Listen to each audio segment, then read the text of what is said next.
do, currently recording in progress, what we do, what the labs are all about. And although there are two separate labs, they've got very strong links between them. In fact, most of the faculty that work between them work in both labs.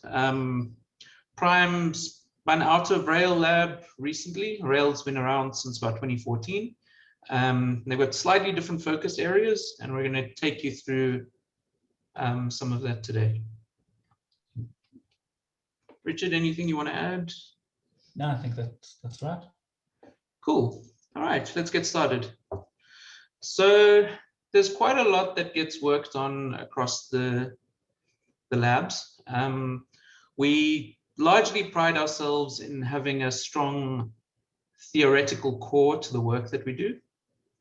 And maybe I'll start off by just saying that the original core of the Rail lab, in terms of at least theory, was around reinforcement learning. And specifically there, we do a lot of research, and both of us will talk through a couple of the kinds of projects we work on. But we do a lot of research in areas largely around transfer learning and reinforcement learning. The idea that if you have managed to solve one problem, you'd like to be able to solve subsequent problems more easily because of this. So we look at all sorts of ideas around hierarchies, working with skills, whether that's discovering skills, reusing skills, applying these in different ways to single agent and multi-agent problems. We've done a lot of work on different kinds of compositionality. We generally look at how behaviors and knowledge can be abstracted in different senses. Yeah. Yeah, and then so kind of moving on from those things, within the Rail lab, we then started to build up a bit of expertise within kind of the computer vision space as well. And that's largely then what has now been spun out into the Prime lab as well. And within the Prime lab, the kind of main focus is really in computer vision style problems in general. But with a very strong focus on things like embedding spaces, generative modeling, and with a much larger focus now also on kind of an efficient machine learning style approach to things. So very much asking questions about what we can learn and when we can learn efficiently, when we have very kind of small amounts of data, or when we have the wrong labels. So for example, when we are trying to work with image level labels and we're trying to learn kind of pixel level understandings of images and things like that. So kind of weakly supervised learning and self-supervised learning. There's a kind of a very large focus on that as well.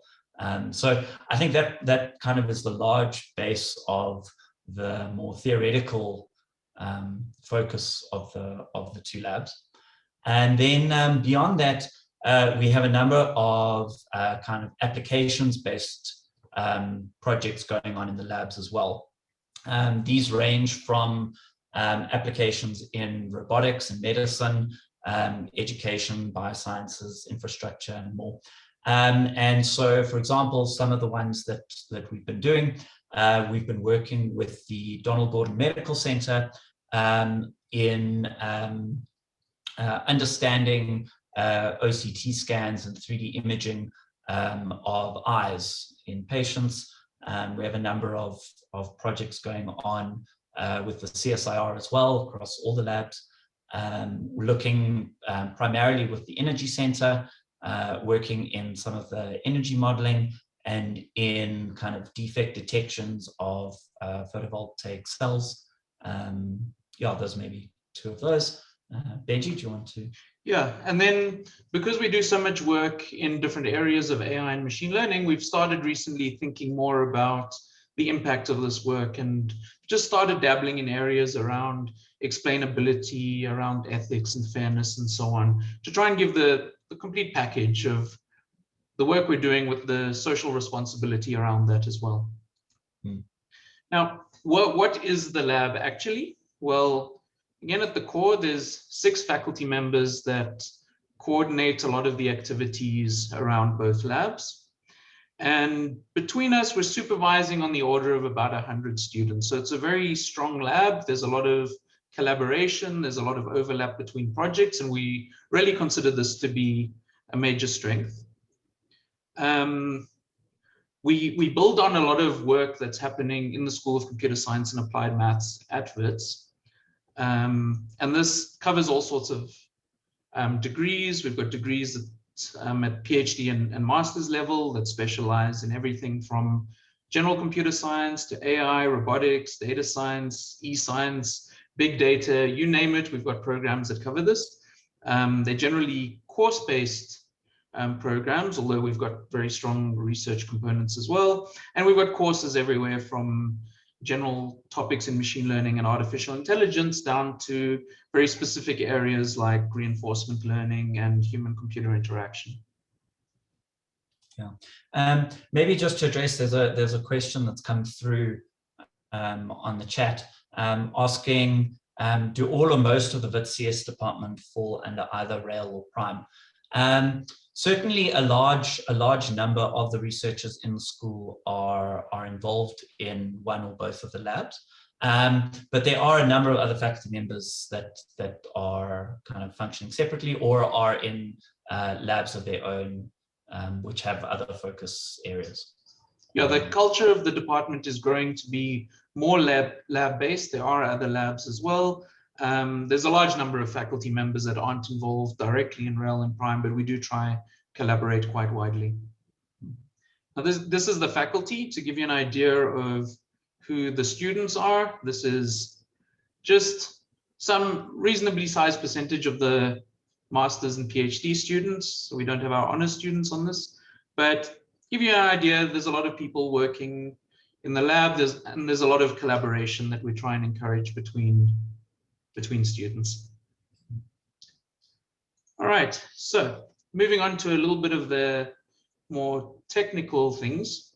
So we do strongly believe in publishing, and we publish at a number of the top venues in machine learning, in AI, in vision, in robotics. And in fact, a number of these journals and conferences were also involved at senior levels, either in the senior program committee or area chairing in these conferences. We feel it's important to be a part of the global community around machine learning and AI. And actually, to that front, we've worked quite extensively with collaborations. We have a number of ongoing collaborations around the world in terms of writing papers together and so on. We've worked with a number of other institutions across both the world and locally, and even within WITS, we work with a number of different departments because we really see computational thinking as a core element in a lot of different fields, and our knowledge allows us to work with other people and help them achieve more in the work that they're doing. Richard, do you want to add anything to that? I think that covers it. Thanks. Cool. All right, so we very briefly want to touch on just a couple highlights of projects that are going on, and these are largely taken from the website, so you can go and read blog posts on a lot of this work there. And just to very, very briefly mention at quite a high level, a handful of our projects. We start off with project on compositional reinforcement learning, which has a few people working on it now. And the idea is, if we can learn a number of different skills in an environment, can we do more interesting things with those? And specifically what we want to do is try and combine these skills in a combinatorial kind of way. Specifically, our students working in the space have developed a new framework that allows you to, again, with some different structural components, apply Boolean algebras and that kind of logic to this way of thinking. So for example, if you've got this little character in this middle picture here that's got skills to pick up blue boxes or blue objects and boxes, you can then do things like by applying a Boolean algebra, you can then, without any additional learning, solve tasks that might say collect an object that is blue and a box, or collect an object that is a box but not blue or purple, right? So we can solve a large number of tasks, and in fact you get a super exponential number of tasks that you can solve based on combining these previous tasks that you've learned using these algebras. And this you can do without any further learning. Another project, and again, there's papers on all these topics that you can look up on our website. A large kind of aspect of what we think about is, because we're looking at generalization, there's questions on how can we learn usable components and piece them together in reasonable ways. And members of our lab have been thinking about these problems in different contexts. And specifically with the demos I'm showing over here, you can ask questions about, if I've got a set of skills, can I learn exactly when I can use them? What the preconditions would be of those skills, what the post-conditions or effects of those skills would be, and how to piece them together or learn them in a way that allows them to be pieced together. And then you can solve these very complicated tasks, again, with minimal learning. You learn the skills, you learn when they can be useful, and then you can apply straightforward planning type algorithms to them without having to do more relearning. To show a couple other things, we've been thinking quite a lot about theory of mind, and this is situations where you might have a robot or a machine that's trying to figure out what is a human trying to achieve so that they can help them in a better way. So in this case, maybe what we want is that our robot can identify a human is struggling with something or not paying attention. And so based on that, can I do something to intervene and help the human solve the task? We've even looked at trying this in real world settings. And then recently we've started another project, which is a RoboCup project. And this is about robots playing football. So here we're using the 3D Simulation League, and our team competed in the International RoboCup tournament this year for the first time and won a Best New Team award. But here we're thinking about lots of questions, from everything down to how do you get a robot to kick or walk better, to strategic questions about how should the team work at the level of coordinating across the whole field. Great, thanks. Some of the other kind of projects that we've been working on that are maybe a little bit more latent space based. So you can see on the left-hand side there with those little blocks moving around. One of the things that humans are very good at is kind of teasing out kind of underlying factors of variation when things move. So it's very easy for us to look at a video like this and see how a green block could have an XY value and a blue block can have an XY value, and that perhaps different blocks can have different shapes and colors and sizes and things like that. And it's easy for us as humans to often see that and be able to tease those ideas apart. But when we're talking about kind of deep learning style approaches or kind of general machine learning, often learning these specific factors of variation in a way that's disentangled is not straightforward, and you certainly don't get that for free. And so, for example, if you learn if you're doing representation learning and you're trying to learn some description of the scene, the question becomes, how can you start to develop these representations in a way where you'll have single values that change with ground truth factors that could change in your real data. So it would be about training latent spaces and embeddings that specifically in this example would show us how the blue block changes up and down, left and right, and things like that, and how to do it in ways where you get smooth representations and in ways that we understand the learning dynamics of what's going on there.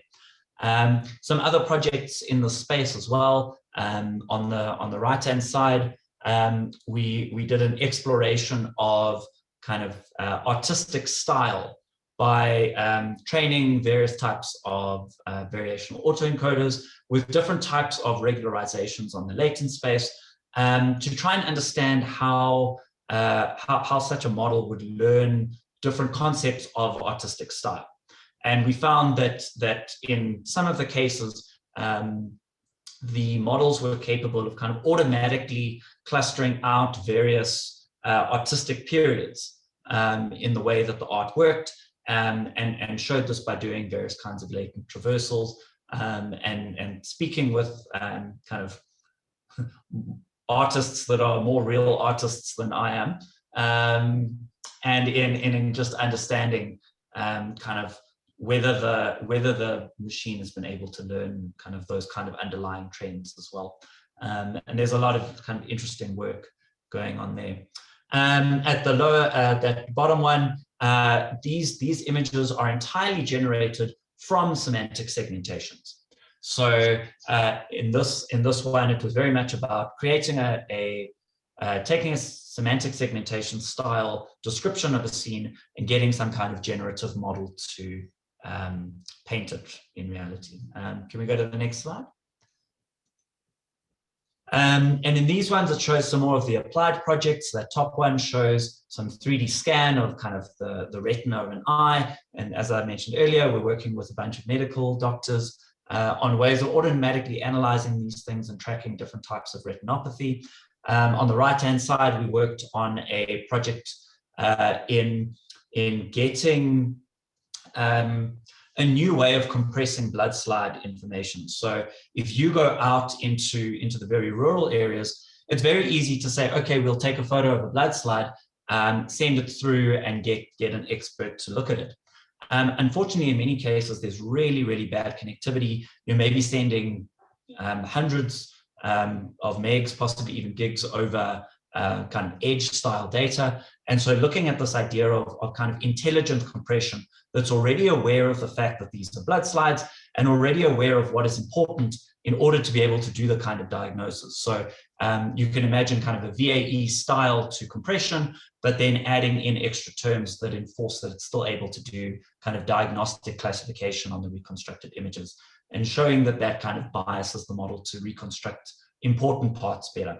And then finally, just that bottom one quickly is just kind of showing the kind of cracks and things that you get on solar panels. And we've been working with the CSIR on a system to automatically track these defects. And we recently published a paper on this in one of the engineering journals, which was cool. Yeah, shall we continue in the interest of time maybe rather than?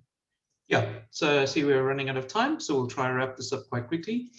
We've been trying to grow the funding footprint of the labs as well, and we're trying to work with a number of partners. We've got international funding. We've largely been working with DeepMind, Google, IBM. We've had some collaboration recently with ABB Industrial Robotics. And additionally, we work with a number of funding institutions locally as well. And this funds everything from activities to equipment and some of our students. And we also have a fair bit of equipment. So for those who are keen on playing with robots, we have quite a few in the lab and some more coming soon. And so this is something that we're actively trying to push, to take a lot of our theory that we've been developing, particularly in problems like vision and behavior learning, and apply them more to systems that can interact with the physical world. Richard. Yeah, yeah, I think that's fine on what we've got. I think these. Cool. We also have quite a lot of computational capabilities. We have a bigger GPU cluster than the South African Center for High Performance Computing at the moment, and quite a few specialist nodes as well. Then there's a number of other initiatives that we're involved in as well. The one is Neptutp, the National eScience Postgraduate Teaching and Training Platform, which is a national data science program for training master's students. And we work with a kind of host node in a consortium of 6 different universities from across the country. We've been taking in about 35 students at a master's level, completely funded every year. And this is both at an MSc and an MA level. It's a 2-year program, and the idea is to produce large numbers of data scientists across the country that come from different backgrounds. So while the core of our students in research have backgrounds in everything from mainly computer science, but also math, statistics, physics, engineering, this is really meant for people with more diverse backgrounds in geosciences and biological sciences, and even through to the humanities as well. And if you're interested in this, we've got a website, escience.ac.za, and that's where you can look for more information in applying for this kind of program, which, as I say, is fully funded by government. And Richard? Cool, yeah. Both Benji and myself were founding members of the Deep Learning Indaba. We were the kind of local hosts at the first Indaba that took place at Wits in 2017. And I'm sure most people here know what the Deep Learning Indaba is. This is the Indaba𝕏, right? And really the goal here is just to strengthen machine learning in Africa, and really to build a community both at kind of national levels and at like across the continent, and further out internationally as well, just to build these networks and show the world that actually Africa is full of talent, and people here are excited and just ready to do stuff and doing fantastic work all over the continent. And I think it's fantastic to get this community together, and really to help grow the community and build this expertise more and more. In general, there are very strong links with Data Science Africa, Data Science Nigeria, as well as the Masakane project, and through the Deep Learning Indaba, a number of other programs such as the mentorship programs, the awards programs, and different hackathons, and the Indaba𝕏 have all been spun from there. And actually, to add, we've had very strong involvement from the lab in terms of everything from our students tutoring, giving talks. Some of our students have been involved in organizing things like IndabaX South Africa, Cameroon, and so on. And so we're very proud that the students in our labs are very involved in the African community. Yeah, cool. We're also quite involved with the Center of Excellence in Mathematical and Statistical Sciences. Within the Center of Excellence, which is hosted at Wits, there are different focus areas, and there's a focus area that's called Machine Intelligence and Learning from Experience. I'm the Junior Focus Area Coordinator for that. And in general, the Center of Excellence can help fund students through kind of bursaries and the normal NRF bursary style programs, as well as a number of different events. And so if you're putting together some kind of event, the Center of Excellence has supported the Deep Learning Indaba, the Indaba𝕏 as well as a number of other workshops and hackathons that have taken place over the last couple of years. So if you are putting events together and things like that, it would be fantastic to check out the Center of Excellence, and perhaps get in touch if there is something that can be done to help support your initiatives. So I know we've run over time, but hopefully this has given you a good oversight into the kinds of things we do. Check out our website. We've got raillab.org. There's a link there for joining the lab at a research level. And also you can reach out to any of us, whether faculty or students, if you've got any questions, if you want to find out more, work with us, anything like that. So please enjoy the rest of the event today. Sorry for running late. And yeah, I hope that was interesting.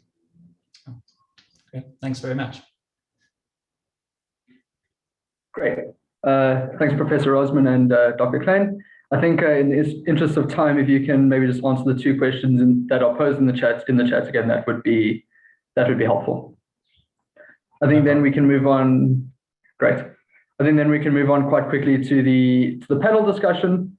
So artificial general intelligence, or AGI, can arguably be defined as the hypothetical ability of an agent to understand or learn any task which a human can. Thus, common tests for AGI range from the well-known Turing test, where a machine should be able to fool an evaluator into believing they're a human based on a conversation, to the college student test, where a machine enrolls in a university, takes and passes the same classes that a human would, and obtains a degree. Yet, any formal definition or goal remains elusive, with the arrival of AGI expected to only be decades away. This, however, hasn't slowed the growing interest in AGI that has come with the recent success of machine learning. With over 40 organizations actively researching AGI as of 2017, and I imagine that number has only increased substantially in the recent years. Thus, for today's panel, we'll be discussing the topic of what might we still require to achieve AGI. And I have 4 panelists ready to tackle this ambitious question. Firstly, we have Professor Claiborne. Professor Cleghorn received his master's and PhD degrees in computer science from the University of Pretoria in 2013 and 2017, respectively. He is an associate professor in the School of Computer Science and Applied Mathematics at the University of the Witwatersrand. His research interests include swarm intelligence, evolutionary computation, machine learning, and radio astronomy, with a strong focus on theoretical research. Professor Cleghorn annually serves as a reviewer for numerous international journals and conferences in domains ranging from swarm intelligence and neural networks to mathematical optimization. Secondly, we have Dr. Robertson. Dr. Robertson is a lecturer in the School of Computer Science and Applied Maths at Wits University. She received a PhD in philosophy from University College London in 2017, with prior postgraduate studies at the University of Witwatersrand. She currently teaches the applied ethics course of data science and has research interests in epistemology and ethics of artificial intelligence.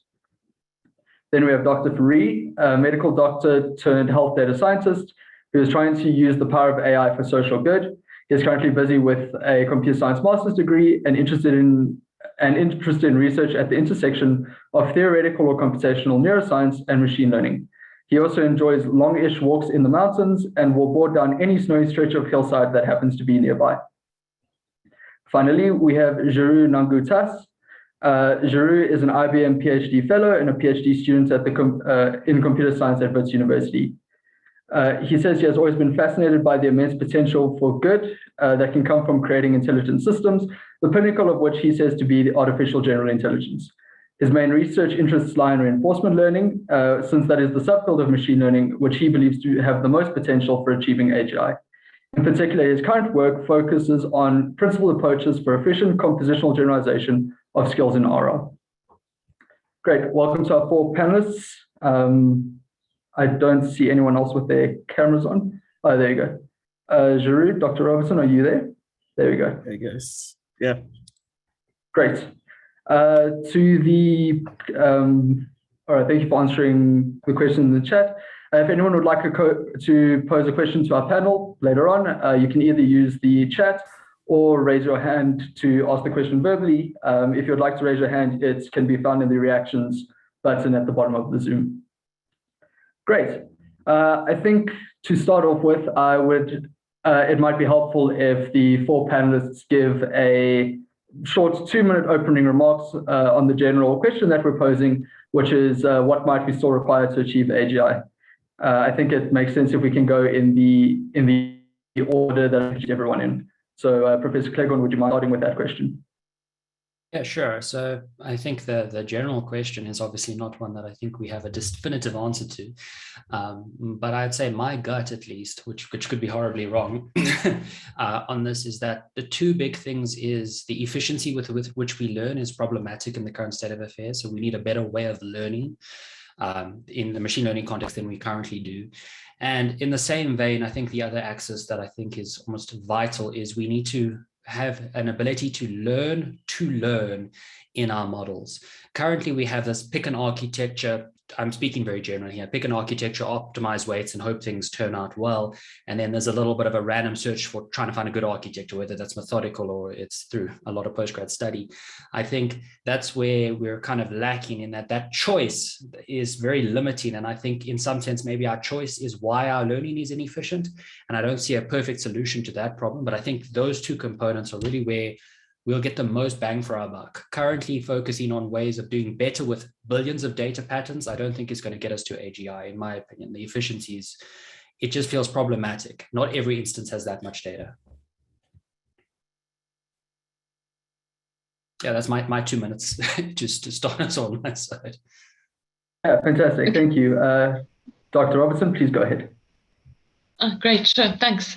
So I suppose at least to answer the question from an ethical perspective, I suppose we can ask it in terms of, well, what do we need to sort of build into AGI, or what do we need in the AGI in terms of ethics in order for it to constitute then AGI? And then we can also ask the question in terms of sort of governance and external ethical concerns. So, you know, what laws, what norms do we need in place in the case of developing AGI, in the case of sort of successfully developing AGI.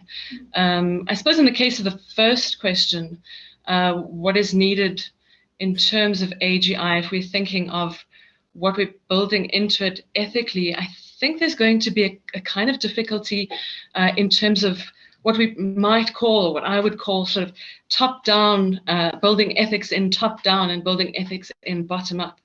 And so if we're thinking of ethics and our kind of range of ethical theories, often we think that, you know, benefits and harms and consequences are important ethically.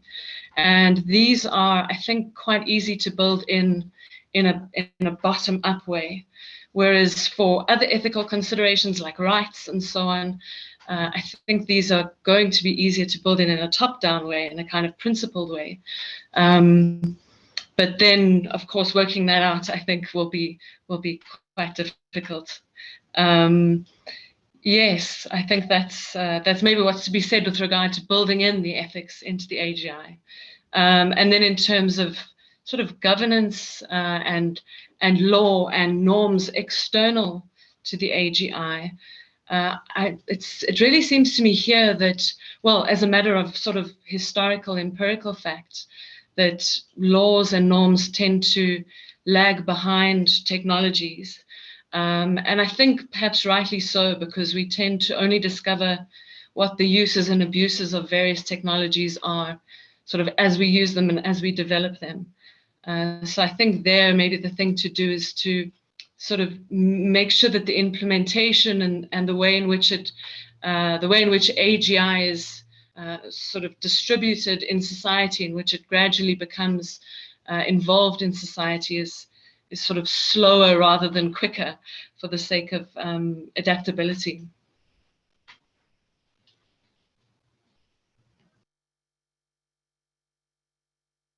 Fantastic, thank you. Dr. Free, can you go next? Cool, thanks. Also, you can call me Chris. Like, no one calls me Dr. Free. That makes me feel strange. Yeah, so I am a medical doctor. I come from like biological background, and that really shapes the lens that I look at the world.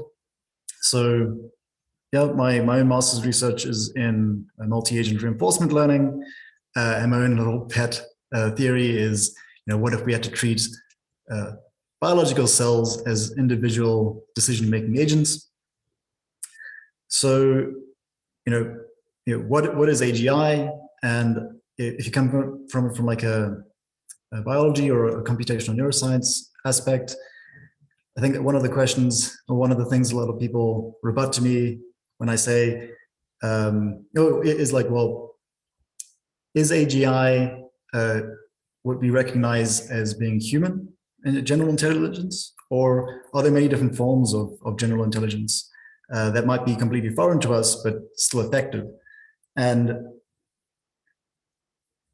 you know, I think that what biology has given us is a proof of concept to say, well, if we're going to put our efforts into anything, we know that this particular route works. We know that we have one working model for what AGI looks like, and we can look at not necessarily just the human brain, but animal brains in general, insect brains, like brains in general. And while I don't think that is necessarily the only form of general intelligence that could exist, it seems like a good option to pursue. So that's the one side of that.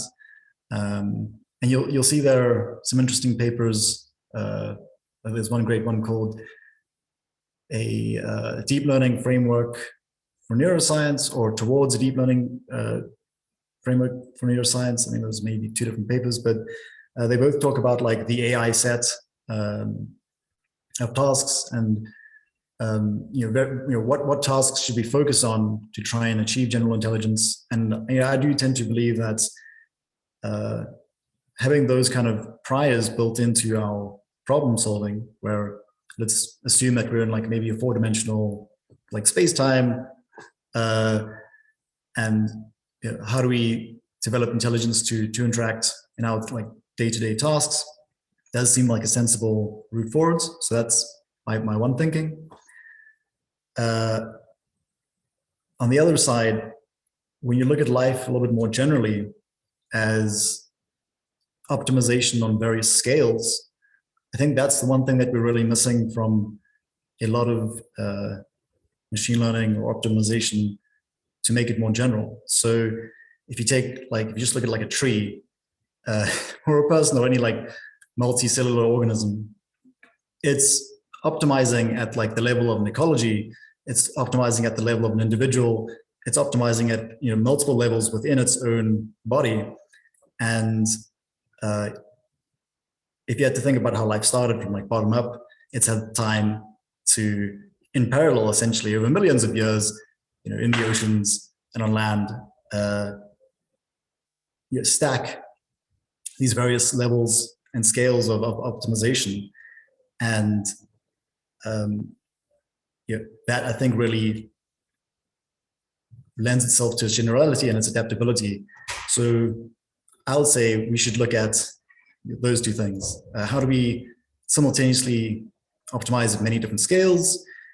And when doing that, let's direct that at problems that are the type of problems that biological animals try and solve on an everyday basis. Yeah.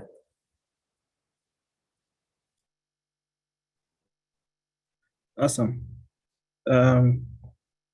So just give me a second here. So I agree with what everyone else in the panel has said. And like the only thing I think I want to add is, so there's this great paper that was just released recently by Melanie Mitchell on why is AI harder than we think. In that paper, she kind of outlines 4 fallacies that like give you the history of AI so far, people usually fall into. So the first is, so progress in narrow intelligence is progress towards general intelligence, right? So a lot of the times for many people in the area, they kind of pursue like very specific areas of intelligence. Like if you remember past successes in AI, like AlphaGo, GPT-3, that was like able to generate like this whole bunch of text in natural language. And even more recent examples like AlphaFold, where DeepMind was able to like create an algorithm that performs protein folding much better than any previous methods. Right? And all of those are very specific intelligences. And one fallacy is that progress towards such intelligences is going to be progress towards artificial general intelligence. And kind of my thinking with respect to that fallacy is that we want a practical definition for what AGI means, right? Because everyone keeps on speaking of AGI, but and there's a lot of people that have different definitions for AGI. But many of those definitions are maybe too general, right? Like neural networks, for example, can be a definition for AGI, but it's too general, it requires a lot of data. You need a more practical definition of AGI. So the second fallacy is what is easy for humans should also be easy for machines. And you can again see this throughout the history of AI, where before we thought that like playing games like chess would be very difficult for machines, but then we saw that they were able to play such things, or like that computer vision was very hard for machines, and now machines are very good at computer vision. But I think like with sufficiently good AI, we will be able to do this, right? So I don't think like this is an actual fallacy, but worth kind of keeping in mind. The third fallacy is that human language can describe machine intelligence, and I think with respect to that, kind of my thinking towards the future is that we kind of want machine intelligence that are able to compose their learned skills, right? And if the human language is not a good language for specifying tasks, then at the very least, formal languages should be. But like again, this is a fallacy that is worth thinking about while trying to progress towards AGI. And the final one is that intelligence is all in our heads. And the kind of idea here is that usually people don't think of intelligence as being embodied, right? But if you kind of think of human beings are agents in an environment acting, and their intelligence is constrained by the constraint of the environment, right? So we want embodied AI. And my personal opinion is that reinforcement learning is going to come to the rescue share. But that is just me plugging in my area of research. But yeah, that is me. Thanks. Great. Thank you, everyone. I think now's a good time to ask if any of the panelists would like to respond to something that the other panelists said. Yeah, sure. I can maybe jump in sequence. Something that Chris said that I think is maybe part of well, there's two sides to what I want to say. They're kind of unrelated, but related.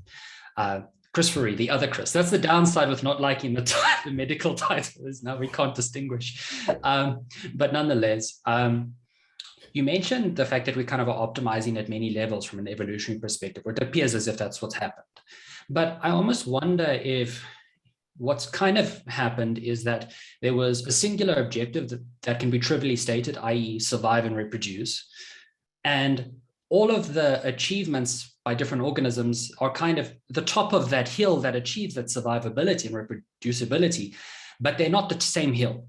So I wonder if we've optimized those things by chance by that objective function, and that there were many ways to maximize that objective function that got us to the top, which means that if we take the evolutionary angle on it, it might be a path to success, but the odds it puts us on the right trajectory might not be that high. We could end up having many great amoebas and not many humans. The odds are unclear to me as to which way it would go. But in line with what you're saying about the brain, about using that as a good maybe source for our understanding. And I agree with you. I mean, it's there. We may as well look at it. I mean, it's kind of, we have an open book test, except it's written in a language we don't, we have a memo, but the language is different than what we can actually read. That's one way to think about it. The only thing I worry with that approach is, and maybe this isn't how it manifests, but if I think about from a computer science side, when people try and emulate different machines, so say you have a computer and you're trying to emulate a PlayStation. If you go about that approach, you can generally get it right, but you're an order of magnitude slower to get the emulation right. It's always this weird trade-off when you're emulating something that's kind of built on something fundamentally different. And I wonder if that's the issue we might face in a human context, that we might be able to model a brain, but it will be 10 times slower. And then it's a thing of, okay, does the speed, or maybe exponentially slower, does the speed of our compute eventually overpower that inaccuracy, or if that's going to inherently be a limiting factor to get this exponential boon in intelligence? Because my concern, well, not concern, my thought with that is, if we can do it, we won't get that runaway AGI that everyone fears, because it's not going to magically make itself 20 times faster than us if it's already got such a downside in terms of computation. In terms of having to over emulate. That would actually be great. It's almost the best case scenario. You get AGI that can't kill us in 5 minutes. So that would be fantastic, but that's maybe hopeful thinking. But that was my thought on that, like, I think the big task is defining that objective function, and how it's stratified into sub-objectives is non-trivial. And I almost wonder if the way we've arrived where we have is in part by a good approach, by the evolutionary approach, but also in part a lot of luck. And I'm not sure how we control for that luck aspect if we're actively looking for that right hill. That's my kind of thought with that in general.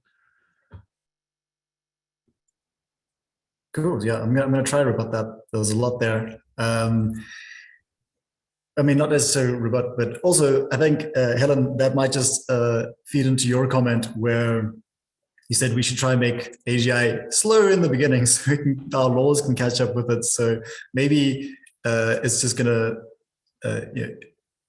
do that for us by being not very efficient at first. So, I mean, the way I interpreted what you said there, other Chris, is we might have, was it more along the lines of we should have one objective function to try and guide our AGI pursuits, or having like a multi-objective function is better? I'm not entirely sure. All I was really getting at there, just to maybe make it clearer what I was saying, is that I agree, like, I mean, there's many objectives. It's hard to quantify something in one objective. But what I was getting at is, I wonder if our optimization inherently as, say, humans, if we just take us as the egocentric approach of intelligence, which is not ideal, but let's go with that our optimization of all of those other objectives was by accident while it's trying to optimize something else. And it's going to be hard to devise a system that optimizes that list directly. We kind of got lucky by an indirect optimization, is kind of a hunch I have, because there's no evolutionary reason that humans should be on Earth as such. Like, we could have been a variant of an elephant, you know what I mean, that didn't have these capabilities. So that's kind of what I was getting at. Yeah, I mean, I think like a non-mammalian thing that got pretty close with kangaroos. I mean, they're standing up straight and they have hands. It's crazy. Sorry, this is me being strange. So yeah, I mean, that's a very good point. By trying to optimize survival, you created this multi-objective optimization thing because there's so many things that go into survival.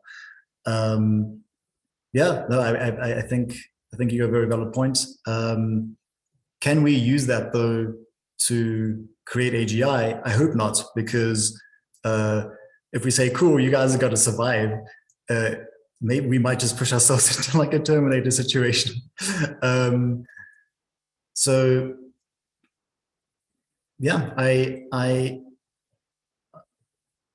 guess I'll just reiterate then that it's a multi-scale Pareto front that I believe that we're looking at, and if we can maybe phrase our problems that way, that would probably help. And you know, while I've got the mic, so to say, I was just going to direct a question at Helen, because you mentioned the sort of like top-down and bottom-up ways of approaching this. I'd be interested to hear more of your thoughts on that. Sure. Thanks, Chris, the other Chris. Yes. So, I mean, so this is somebody outside of computer science and machine learning using top-down and bottom-up in, I suppose, maybe a particular way. But what I had in mind was sort of building in the ethics, building in the rights, you know, building in the relevant moral choices, the relevant moral actions that we want in AGI, building that in a way that just uses sort of instances in a kind of machine learning where we just use a whole lot of data in order to do this, versus building it in terms of, I suppose, higher order moral principles. So sort of specifying general moral principles and then specifying, you know, narrower moral principles, et cetera, and then somehow identifying, okay, well, look, this is an instance of this more general principle, and then deciding on that basis, taking a relevant action on that basis. And it seemed to me, so I mean, we've got a range of sort of views of ethics. We've got a range of views about what's valuable, but two of these that are sort of very common at the moment that I think many people tend to think in terms of are sort of consequentialist accounts, which really look at benefits and harms of actions. And so it seems to me that in the case of sort of potential benefits and harms, when we're aggregating consequences of an action, so we've got actions A, B, and C. These are the potential actions, and you know, the AGI is trying to figure out which of these actions to take in moral terms. That if you sort of looking at amount of benefit and harm, degree of benefit and harm, that just learning from a whole bunch of data is going to be an easier way to do it, or a better way to do it. Whereas in the case of things like rights and duties and these sorts of higher order principles, so to take sort of one example, a kind of principle of respect for autonomy. So this is one principle that plays a big role in our ethical thinking currently in many countries, I think globally, also in law globally, a kind of principle of autonomy, and it feeds into our rights in various ways, and then it feeds into more and more narrow laws, and so it seems then that this kind of feeding a lot of data approach isn't going to work. You're going to have to sort of specify the higher order principles according to which the AGI is going to act. And so, yes, that seemed to me a kind of potential a potential difficulty in something that, well, of course, will need to be done in terms of AGI, and figuring out for which ethical sort of theory we have in the background, which ethical account, which set of values, which ethical framework, which is going to be the best sort of computational approach to sort of track that ethical framework. I would actually like to jump in there and just ask, so this actually relates to maybe what Giroux touched on, is do you think that maybe the data itself well, ethics could emerge if the data was potentially more complicated? So to touch on Giroux's point where we said that AI needs to be embodied, would more ethical behavior emerge if we have an embodied agent that learns that ethical behavior leads to a degree of self-preservation? Sure. Okay. All right. Yeah. Thanks. I think it's a kind of tricky question. I mean, it's partly a question of whether all of the information about our ethical decisions is in our sort of perceptual data, I suppose, or in our behavioral and sort of perceptual data, and perhaps it is. Yeah, I mean, perhaps it is. I don't know what the answer to this is. Perhaps it is, and in which case, if you have sufficient data on human decision making, what's going on with them cognitively, behaviorally, perceptively at a given time, perhaps that's all you need. If you just have more data in there, then you'll get the other ethical principles in as well. And just to kind of add on that, I think maybe just having embodied agents is probably not going to be sufficient. I mean, because like there's kind of like papers in reinforcement learning about how agents can, like, just by kind of giving your agent a kind of a simple task, but kind of misjudging the rewards you give to your agent, so the rewards it gets from its environment.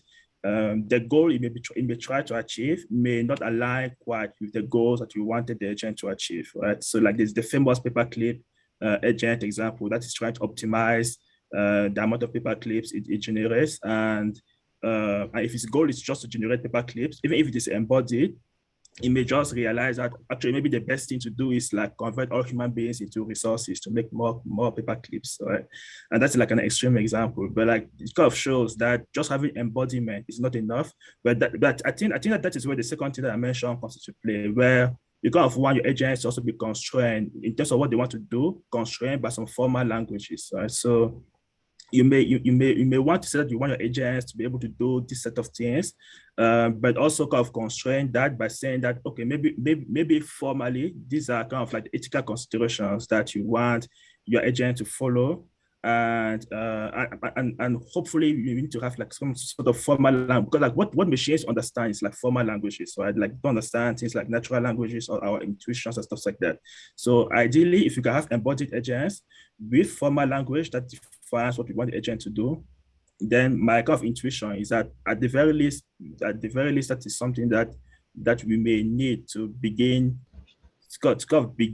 answering the questions of how to get more ethical agents or more general agents. And the last thing I want to add on top of that is that this may be a contrarian type of view, but my feeling is that the path to get to AGI may turn out to be a path that actually gives us a tool to make it more ethical. Right? So the constraint we may need to get AGI may turn out to be the constraints we actually need to make it more ethical,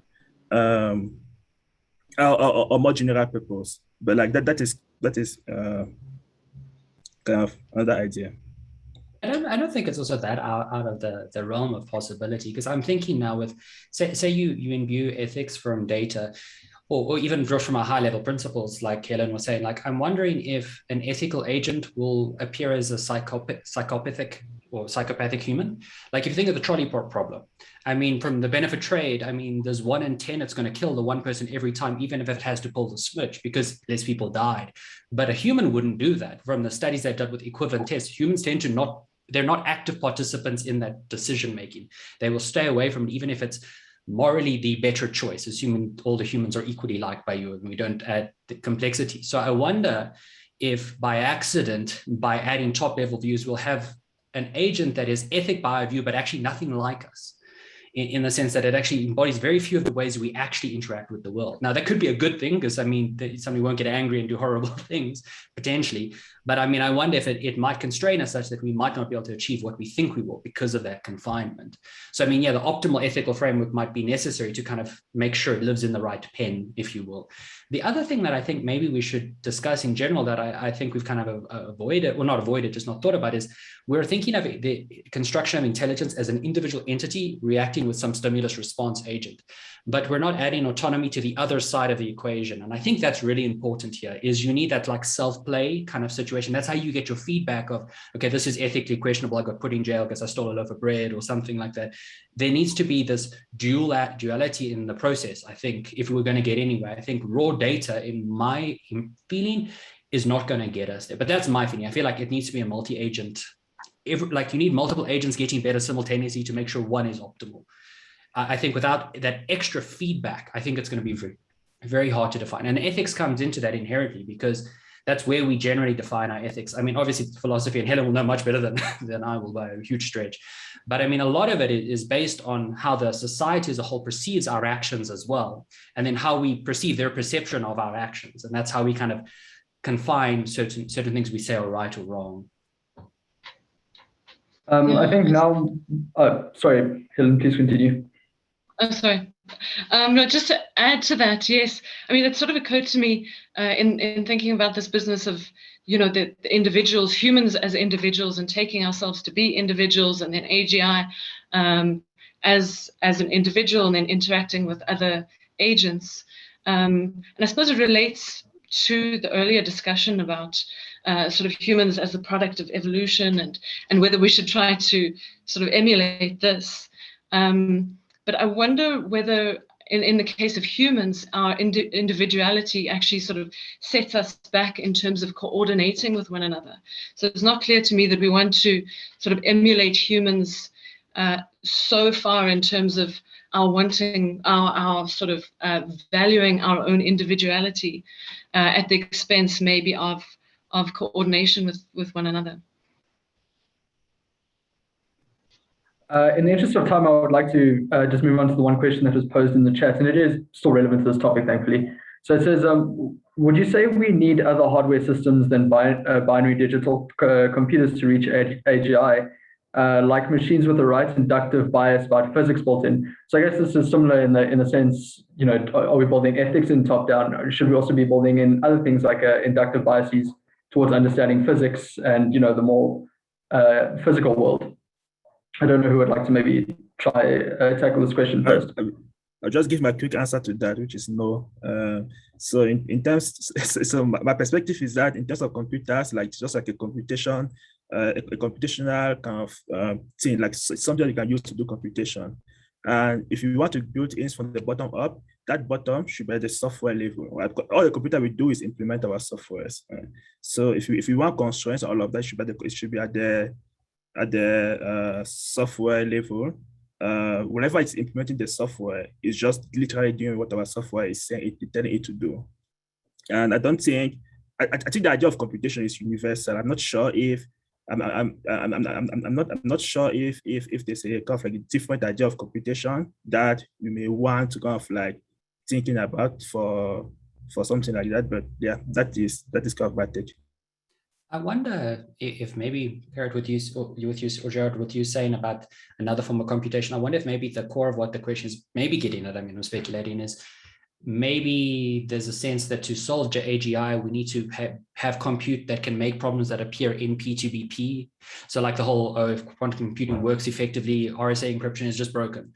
It's like, I wonder if that's the thought. I have it almost goes, I know Penrose is big onto this thing with this kind of quantum effect at the brain level that kind of does magic, if you will. I mean, he's a much smarter man than I am, so he could be right. But I almost think it's almost like we don't understand it, so there has to be some cool extra thing hidden. So I tend to agree with you. It should be feasible in the realm of computing that we know. Maybe not optimally efficient, but it should certainly be feasible. that's my take. I'm sure the other two panelists may have a different sense. Yeah, Chris or Helen, would you like to comment on that?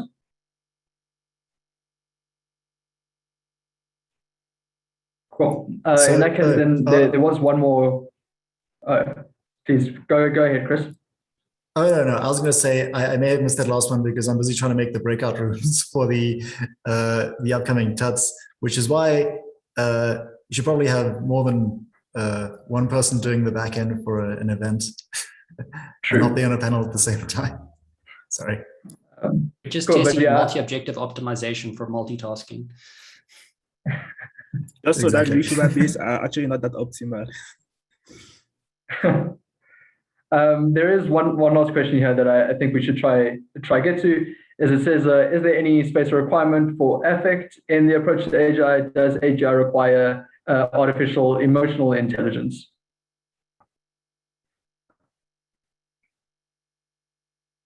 Would anyone like to, Helen? Yes, I think I might have something small to say about that, which is just, I mean, if we're thinking of affect in terms of emotional intelligence and emotional responses, I would think at least in kind of within a moral context, and at least within the case of human beings, affect and emotions certainly play a role. And it's sort of thought that, you know, certain emotional responses are sort of ethically appropriate, morally appropriate, for example, gratitude or sympathy or something, or guilt or something like this. And so I think it's an interesting question whether you can divorce moral action, whether an AGI would be able to act morally without feeling these emotions, without having sort of appropriate, you know, emotional responses.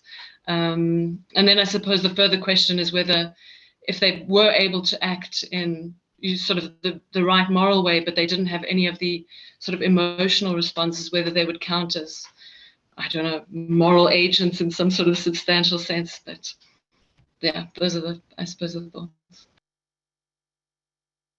Yeah, so my thought on that would then be, you know, where do we draw the line between intelligence and emotional intelligence? Like, what is the, you know, it just seems, I guess it depends on the problems that we're trying to solve and how we go about solving them. Sorry, that's just my 2 cents there. I didn't really have more. But I share the 2 cents with how do we divide? It becomes hard. A lot of, I think, the way in which we feel guilt or whatever it is somehow our internal reward signal triggering that something doesn't match with what we've been evolved to actually try and optimize. So how different it is from our intelligence, I think is very hard to define.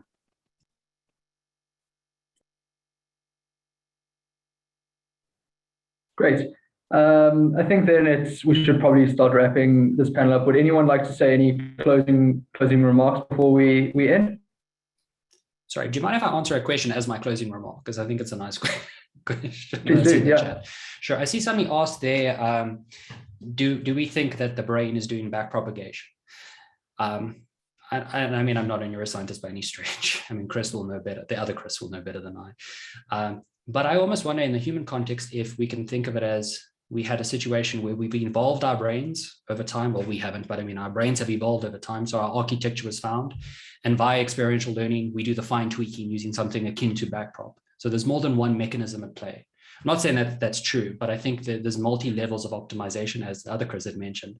But I think if you say we evolved the architecture in the looser sense of the word, and then we try and train using some kind of feedback loop simultaneously, I think the pairing is where AGI will likely exist. Might not be evolution, but that general idea. I just thought it was a nice question to kind of wrap it up, on my side at least. Cool, then I'm just going to, from that segue as my wrap up, to comment on backprop in the brain. So there are a couple, I mean, a lot of computational neuroscience papers that talk about biologically feasible backprop go into like various reasons why it's not like I'm not gonna say it like vanilla, or like the backprop that we use in neural nets. You know, there are various reasons why that wouldn't be like physically or physiologically feasible.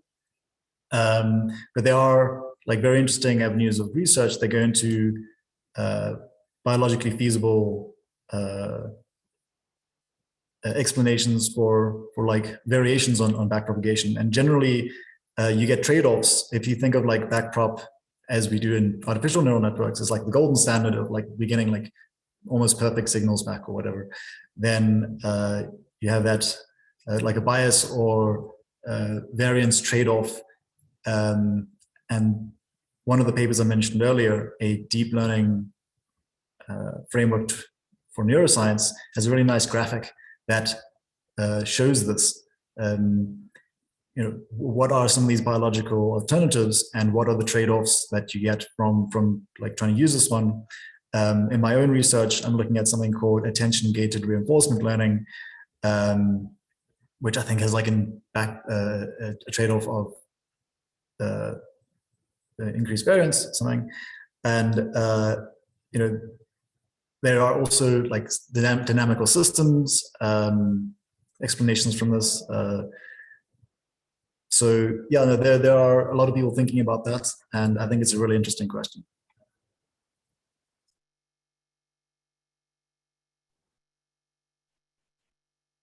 Helen or Drew, any final statements? So my kind of quick final statement is going to be on the line of the whole backprop discussion. So my kind of intuition is that backprop is like potentially the kind of best training signal you could get. But then if you kind of want, but then maybe because biology was kind of constrained with like biological requirements and couldn't kind of implement backprop, right? Or maybe not having perfect backprop is like a way of doing regularization that actually helps for generalization. Right? So yeah, so I'm not sure whether or not using backprop to achieve AGI or using an approximation to backprop to achieve it, which one is the better one? But I think that is a very good question, a very good thing to think about for the future.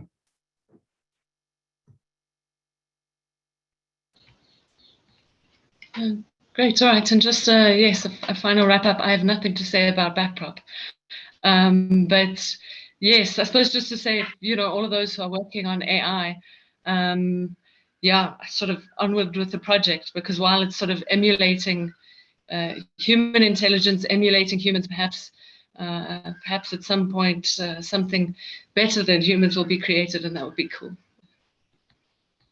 Provided they like us. Yes, that too. Agreed. Great, thank you, everyone. I think that was a very interesting discussion. I do wish it could maybe go on longer, but I think we should move on to tutorials now. But thank you again to all of our panelists for your insight. So everyone else, here is the list of tutorials that are going to be held at the moment. Is it sharing my screen properly?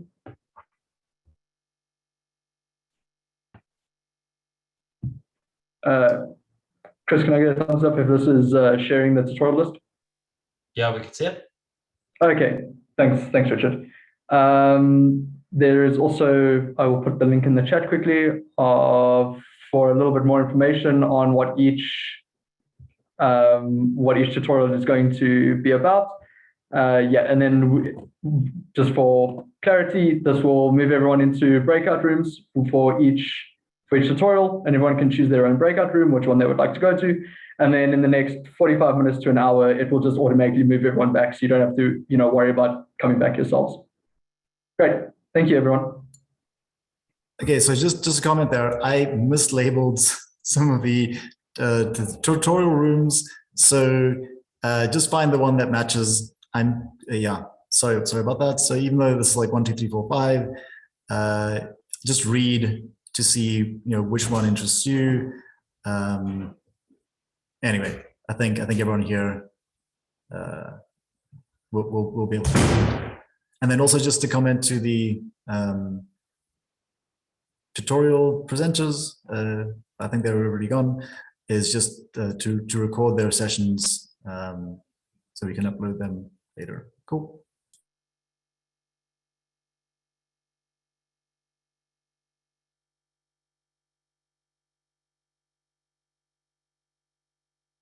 Otherwise, I think myself and Devin will stay in this room just in case anyone has any questions or needs to be directed somewhere. But otherwise, this room is going to become fairly quiet for the next hour or so. We'll come back here for the keynote just after 4. But you'll see that we'll pull you back from the breakout rooms. That'll happen automatically.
So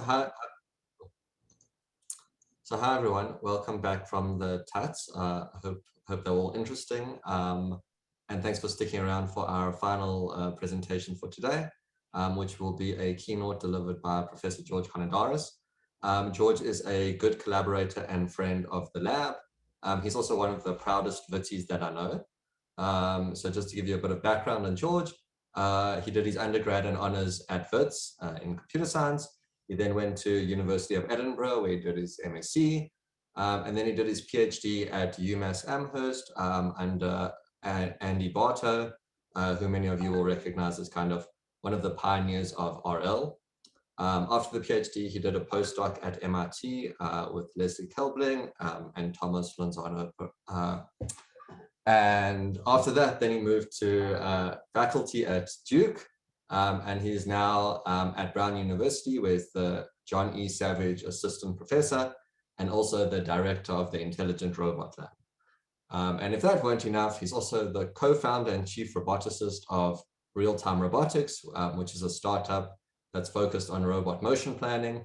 And then finally, he's also a member of the advisory board for the deep learning Indaba. So I could go on and on about all of George's accomplishments, but suffice it to say that George is the kind of researcher that I would like to be when I grow up. And we're very grateful that he has given some of his time to give us this talk today. So thanks, George. Thank you, Steve. Thank you, Steve. Steve is being modest. He is already a great researcher and almost grown up to the extent that any of us are grown up, which is not very much.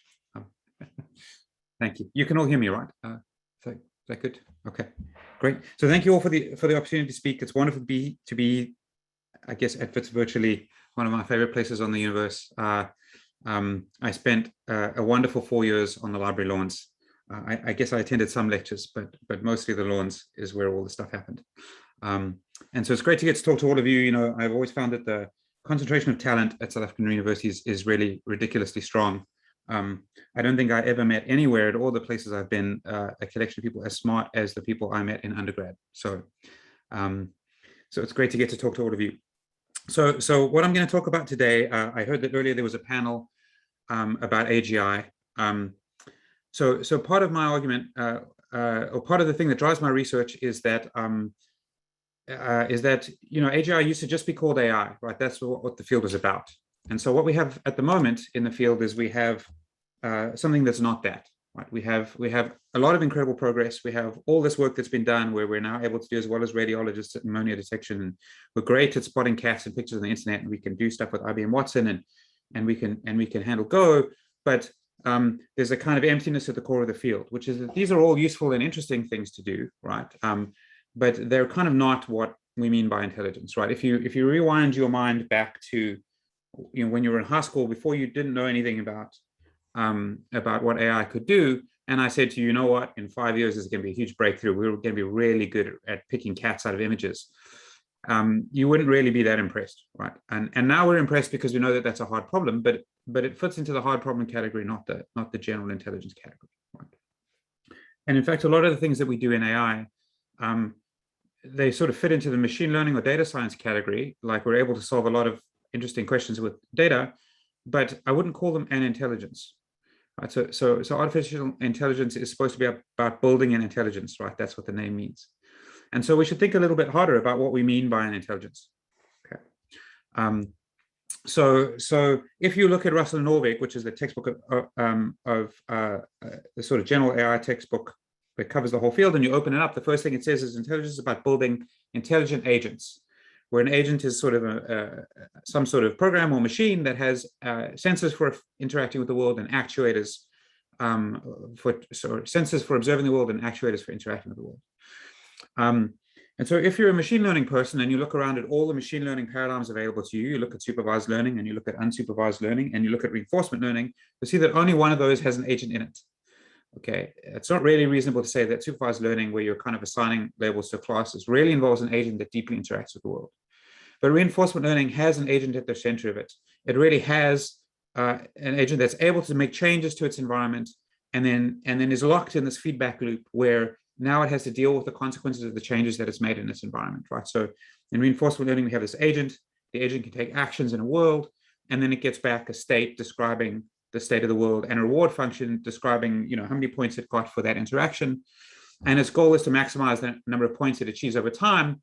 And this includes the characteristics of agenthood that are really important, right? One of them is that you're locked in this feedback loop with the world, right? You're not just making arbitrary choices, okay? And the other one is that you have to deal with the consequences of your actions. So if you're in a car and you drive off a cliff, you know, then you're going to hit the ground and crash, right? And you don't get to just make the next choice as if the previous choices never happened, which is what happens in, say, supervised learning. So if you think about machine learning for intelligence, or maybe now we say general intelligence, the sort of core paradigm is reinforcement learning, right? Reinforcement learning is where it's at. All the other stuff is cool, but it's merely useful. It's not about understanding how to build an intelligence.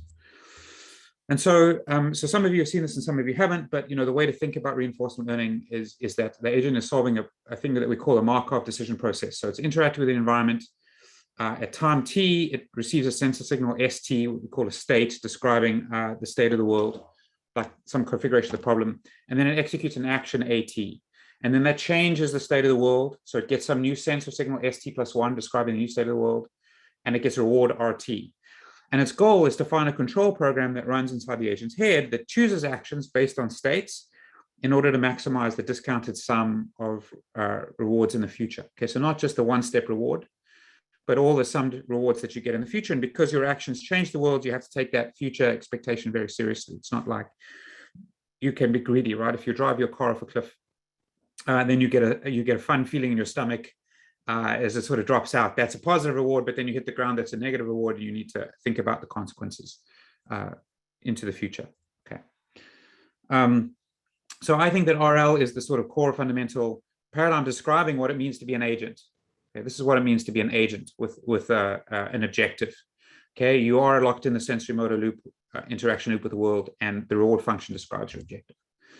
Okay, so more formally, the way that we write these things down is we say that when an agent is doing RL, it faces something called a Markov decision process, where S is a set of states that it could encounter in the world, A is a set of actions that it can take at every state, gamma is a discount factor, and you don't need to worry about that. That just discounts future rewards because, you know, maybe you get bored and you go off and do something else. And R is a reward function that describes if you take a state, and if you take an action in a state, you get a new state, then you get a reward. And T is a transition function that describes how the world works, which is to say that if you're in a state, you take an action, you get a new distribution of a new states. Okay, so this Markov decision process is the decision theoretic model that we think of when we're thinking about a reinforcement learning problem. Right? All reinforcement learning tasks can be described or are frequently described using this Markov decision process. And this is just a model, right? It's not true about the world. Only the world is true. It's just a useful model for thinking about a class of problems. Okay, so now let's talk about what's missing in that for getting to general AI. So it could just be the case that they say, well, reinforcement learning models and agents we have good reinforcement learning algorithms, maybe we're done, right? Maybe every problem that you face in the world that an agent faces can be described as a reinforcement learning task. But there's a sort of a subtle thing that we miss in the AI literature. That means that it's not even thinkable that such an agent would be able to be a general AI. And that's that when you apply reinforcement learning to a problem, like let's say you want to do chess, you're saying, well, okay, well, the agent's in a Markov decision process. And then you have to say, as a designer, as a human, what are the actions that the robot is going to take? Or that the agent is going to be able to take? Well, they're legal chess moves. And what are the states that it might be able to find? Well, it's the set of all board positions. And what's the reward function? Well, it's +1 for winning and -1 for losing and 0 for a draw. Okay. And now once the agent is sort of put inside that box, it's kind of permanently in that box, right? People are always like, oh, generally intelligent agents are going to take over the world. But there's no way that an agent that is in the chess box, where its actions are legal moves in chess, and it's and the board that it observes are and the state that it observes are chessboards, could ever imagine doing anything except playing chess. First of all, that agent is locked inside that tiny box. And secondly, a human has to go describe that box to the agent. It has to say, hey, guess what? You're in a Markov decision process. Here, let me hand you a function that tells you what state you're in. And here, let me hand you a function that tells you what action you're in. And here, let me hand you a reward function. And then when you want to solve a different problem with reinforcement learning, a human has to run around behind the agent saying, hey, okay, now you're playing Go. Let me hand you the state description. Let me hand you the action description. Okay, and you'll just never get to a generally intelligent agent that way, because it's unreasonable to assume that a person can provide that for the agent. And it's kind of, we're sort of missing the step. Like, it's an assumption built into the way that we think about decision theoretic models, that the agent will just be gifted the state and action space every single time, and it will be specialized to the task. And that's just not reasonable. Okay, so we need to have a broader view. We need to say, well, you're not solving the MDPs. In fact, you're something more sophisticated than an agent solving a problem. In fact, like every other biological agent out there in the world, you're not an agent, you're a robot. Okay, so you're a robot, I'm a robot. Birds are robots, cats and dogs are robots, everyone's a robot. They're not computers, okay? And they're not some generic notion of an agent. In fact, what they are is they're agents living a whole life. And what that means is that they're going to solve many, many different problems using the same very rich sensory motor space. And that's what allows them to be able to do all the things that they can do, right? There's a reason that you and I have eyes that are very high resolution and touch sensors that are very high resolution. And we have elbows and hands and fingers that are all very hard to control. Like, why would you do that if you didn't have to? And the answer is you do have to, because if you want to solve many, many, many problems over your lifetime, you need the state space and the action space that can solve all those problems, okay? For any one problem, you don't need all that stuff, it's overkill. But if you want to be a general agent that can solve almost any problem, then you need to have sensors and actuators powerful enough to catch all of them at the same time, okay? So that's why you have to be a robot if you want to be a generally intelligent agent. You can't just be an agent. You have to be a robot living a life solving many, many problems over its lifetime. Okay, so I'm going to say here that intelligence is not the ability to do a single thing extremely well. That's specialization, that's narrow AI, and that's bogus. That's just machine learning. And it's useful and it might be valuable economically, but it's not intelligence. It's not what we mean. What we mean by intelligence is the ability to do almost anything reasonably well. We need a very wide range of tasks that you're able to solve. And I don't care if you're as good as the best person in the world. It's totally fine if you're just as good as the average person in the world, but you need to be able to do almost everything. Okay. If you can only do one thing extremely well, well, congratulations, you know, you're a dishwasher or a dung beetle. You're amazing at and super specialized to that one task, but that's not what, you know, we don't think the dishwasher in my kitchen is intelligent. It's just a machine that does one thing. Right, and you have to be as general as a human in order to be able to think about general intelligence. So in that case, we need to upgrade this reinforcement learning view a little bit. So on the right, we have like an agent solving a task, and the agent's in an MDP that describes that task. That's not what a general intelligence agent has to do. A generally intelligent agent has to interact with the world. Okay, it has to take actions in the world and receive descriptions in the world.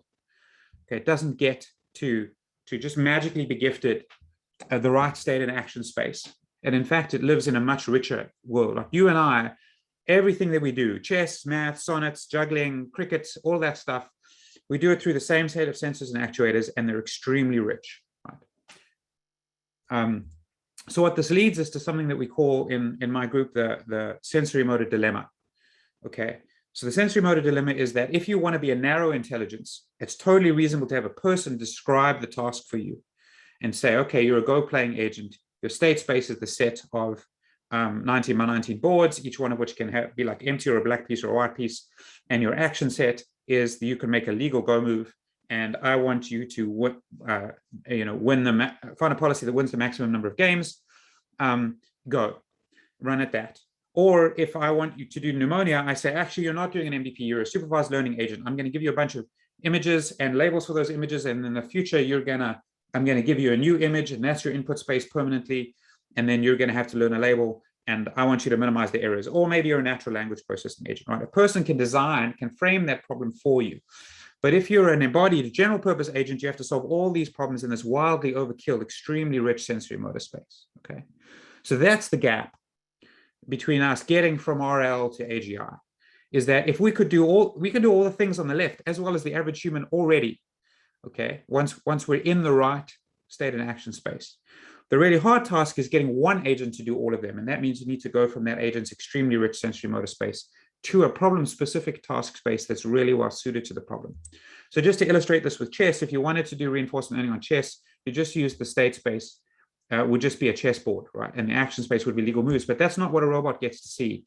A robot has to see these very high definition images like this, where there's incredible amounts of information in these images. And actually a robot gets a video, it's even worse. You can see that there's tiles in the background, there's like angles from which you're viewing the chessboard, there's like the light glinting off the pieces, and some of the chess pieces are black and some are white and some are cream and some are light brown and some are dark brown. And some are on the right hand, that's a miniature chessboard where it's got little pegs for the pieces. And some are like full-size chessboards in Staunton style. And like that's a ton of information, but somehow when you or I play chess, we throw all of that away, okay? And instead, we just think about the board as being the same, right? You incur no penalty when you switch from a large chessboard to a small chessboard. You're not suddenly stuck. But what you've done in your head is you've taken this extremely rich thing and you've compressed it down to an abstract representation that captures the fundamental complexity of chess only. Doesn't care about your complexity as an agent, doesn't care about the complexity of the robot, doesn't care if the robot's got an HD camera or an SD camera, doesn't care if it's got a 7-degree of freedom arm or a 6-degree of freedom arm. You know, in chess land, you just think about this tiny problem, okay? But the robot has to build that itself.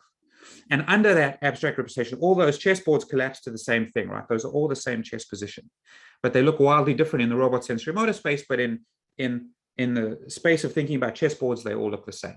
Okay, so we will never be able to achieve AGI, in my opinion, until the robot is able to do that itself, until it is able to frame the problem in its own head as a maximally compact MDP. Okay, so that sounds like a crazy hard problem, and like, how are you going to get robots to learn abstract representations of the world? But actually, if we write things down in the formal reinforcement learning framework, we can be sort of precise about what it would mean to do that. So let's say that I give the robot a reward function that describes some task, and over its lifetime, I'm going to give it many such reward functions, but I've given it a reward function. And it's got a state and an action space that describe its kind of innate sensory motor space, like it's got, you know, pixels and motors, right? And that's an MDP, and it's well formed. It's just a gargantuan, like wildly overkill MDP. And instead, we'd much prefer to be solving this abstract MDP up here, upstairs, right? Where S bar, A bar, R bar, T bar, that just describes the sort of innate space of chess. So how are we going to get from one to the other? Well, it turns out that reward functions and transition functions just describe the operations of states and actions. So it turns out that if you just do something called state abstraction, you project from high-dimensional states to a compact, problem-specific, low-dimensional state space, and action abstraction, that is, you go from low-level motors like control, like moving a joint, to high-level abstract actions like playing chess, that's sufficient. And these two things are things that we study in reinforcement learning. One is called state abstraction and one is called action abstraction. And if you're able to do both of these in such a way that's specific to the game that you're playing, right, that lets you maximize your reward function in that game while being as high level as they possibly can, that's sufficient for being able to get to an abstract representation of that problem, okay? But there's a trick. So in reinforcement learning, we study state abstraction and we study action abstraction. We study them independently. There's no reason at all to believe that if you did these two things independently, they would mesh, right? That they would result in a well-formed Markov decision process. So you have to kind of have one drive the other. You have to like learn state abstractions and then build actions that hop between your abstract states, or you have to build action abstractions, and then you build the state abstractions that express that, that let you reason about policies built out of your actions. And in my group, we've chosen to be action driven. We build action abstractions, and then we build state abstractions that match the action abstractions. Now something I wanted to point out here, okay, we're learning from the robot's innate MDP, which is like huge and gargantuan. We're learning to a nice compact MDP. That compact MDP is actually really interesting, because if the robot learns that itself, it has some properties of that MDP in its hand. It can like look at that mapping and it can extract some stuff. So actually you can get almost all the classical AI decision-making paradigms out of this mapping. So let's say that your MDP has discrete states and discrete actions, and the transition function is deterministic. And you've got that transition function, you've learned it. Now we're in search. You could just do A star. Now, what happens if the transition function, if the way the world's changing seems like it's trying to minimize your reward function? That's adversarial search. You need to do alpha beta pruning. And now what happens if your states and your actions are factored and deterministic and discrete, and you've got a good model? Well, then that's classical planning. That's like strips. And now what happens if your episodes only ever last one action, and your actions are discrete and your state space is continuous? That's what we call a contextual bandit in reinforcement learning. And if you've got a contextual bandit in reinforcement learning and you happen to have demonstration data for that contextual bandit, what you are in is a classification problem. So we can reach like all the classical decision-making paradigms in Russell and Norvig by looking at structural properties of this mapping, by saying the agent's gone and learned a mapping from like a high-dimensional complex state space down to something that represents the complexity of the task. And under some special cases, we can index in just the right generic algorithm. We can index in alpha beta pruning or A star and be able to solve it really efficiently, right? This is where the rest of the AI comes from in some sense. And so what we're going to have is we're going to have this thing which we call the ego process, and we're going to give it a reward function. It's going to learn the right abstract state and action space for something like chess, or it's going to learn the right state and action space for navigating through a city, and the abstract thing that it should learn should look something like a graphical representation of a map, and it should be able to do A star in that. And then similarly, if it wants to learn to play robot soccer, it should be able to learn state and action abstractions that look like the real valued values that you'd learn to do play robot soccer. And then, it would decide to use policy search, because that's the type of algorithm we think works when the state and action space is continuous and you don't have a good estimate of the transition function. Okay, so that's how we're going to get to general AI in my kind of view. Right? So let's just talk a little bit about the two things. I said that state abstraction and action abstraction are the two most important things we need to be able to do. Those are the core technologies. And I'm just going to kind of walk you through what that looks like and show you some examples of it done to convince you that it's not totally crazy to imagine doing this. So if we think about action abstraction and hierarchical RL, the way that we think about that is we say that you've got an agent. So here you've got a little robot and it's got primitive actions, like it can go up, down, left, or right in this maze. And then that robot cruises around in the world. And sometimes it encounters states where it's got a little detector, and the detector goes off and goes bing, bing, bing, bing. This is an interesting state to reach. And what we do is we create a whole separate copy of the original MDP. So maybe it does that because it uses like a graph partition algorithm or something. There's a bunch of different such algorithms.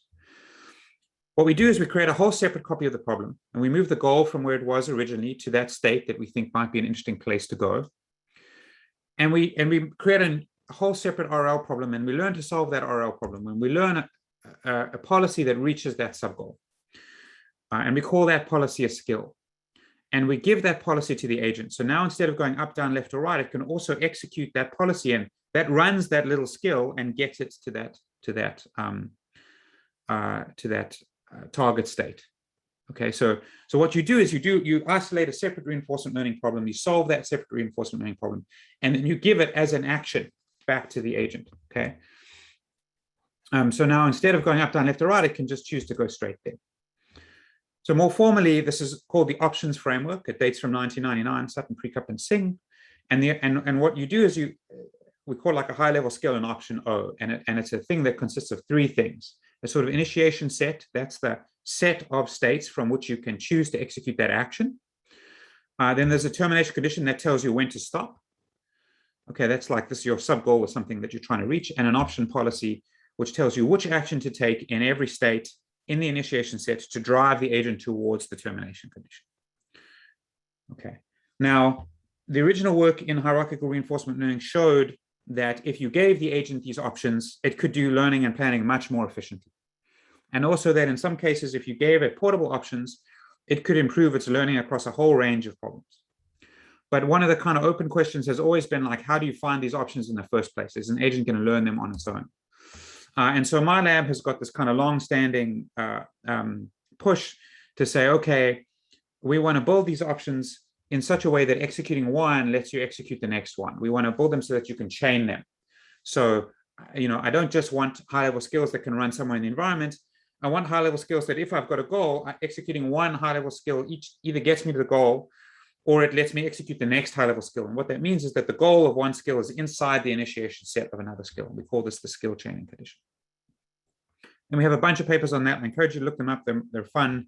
My student Akil Bagaria has been doing a lot of work on that, and it's been really wild, really nice results. We are state of the art in a bunch of problems. But here I'm gonna sort of teleport you back to the end of my PhD thesis, and I'm just going to show you an example of a robot learning to solve a task using reinforcement learning, and then taking the solution of that task and doing skill acquisition on that solution, breaking up the solution into sub-skills, and then adding those sub-skills back into the robot's action vocabulary. And then I'm going to ask the robots to go and solve a new task using those skills and see if it's better or not.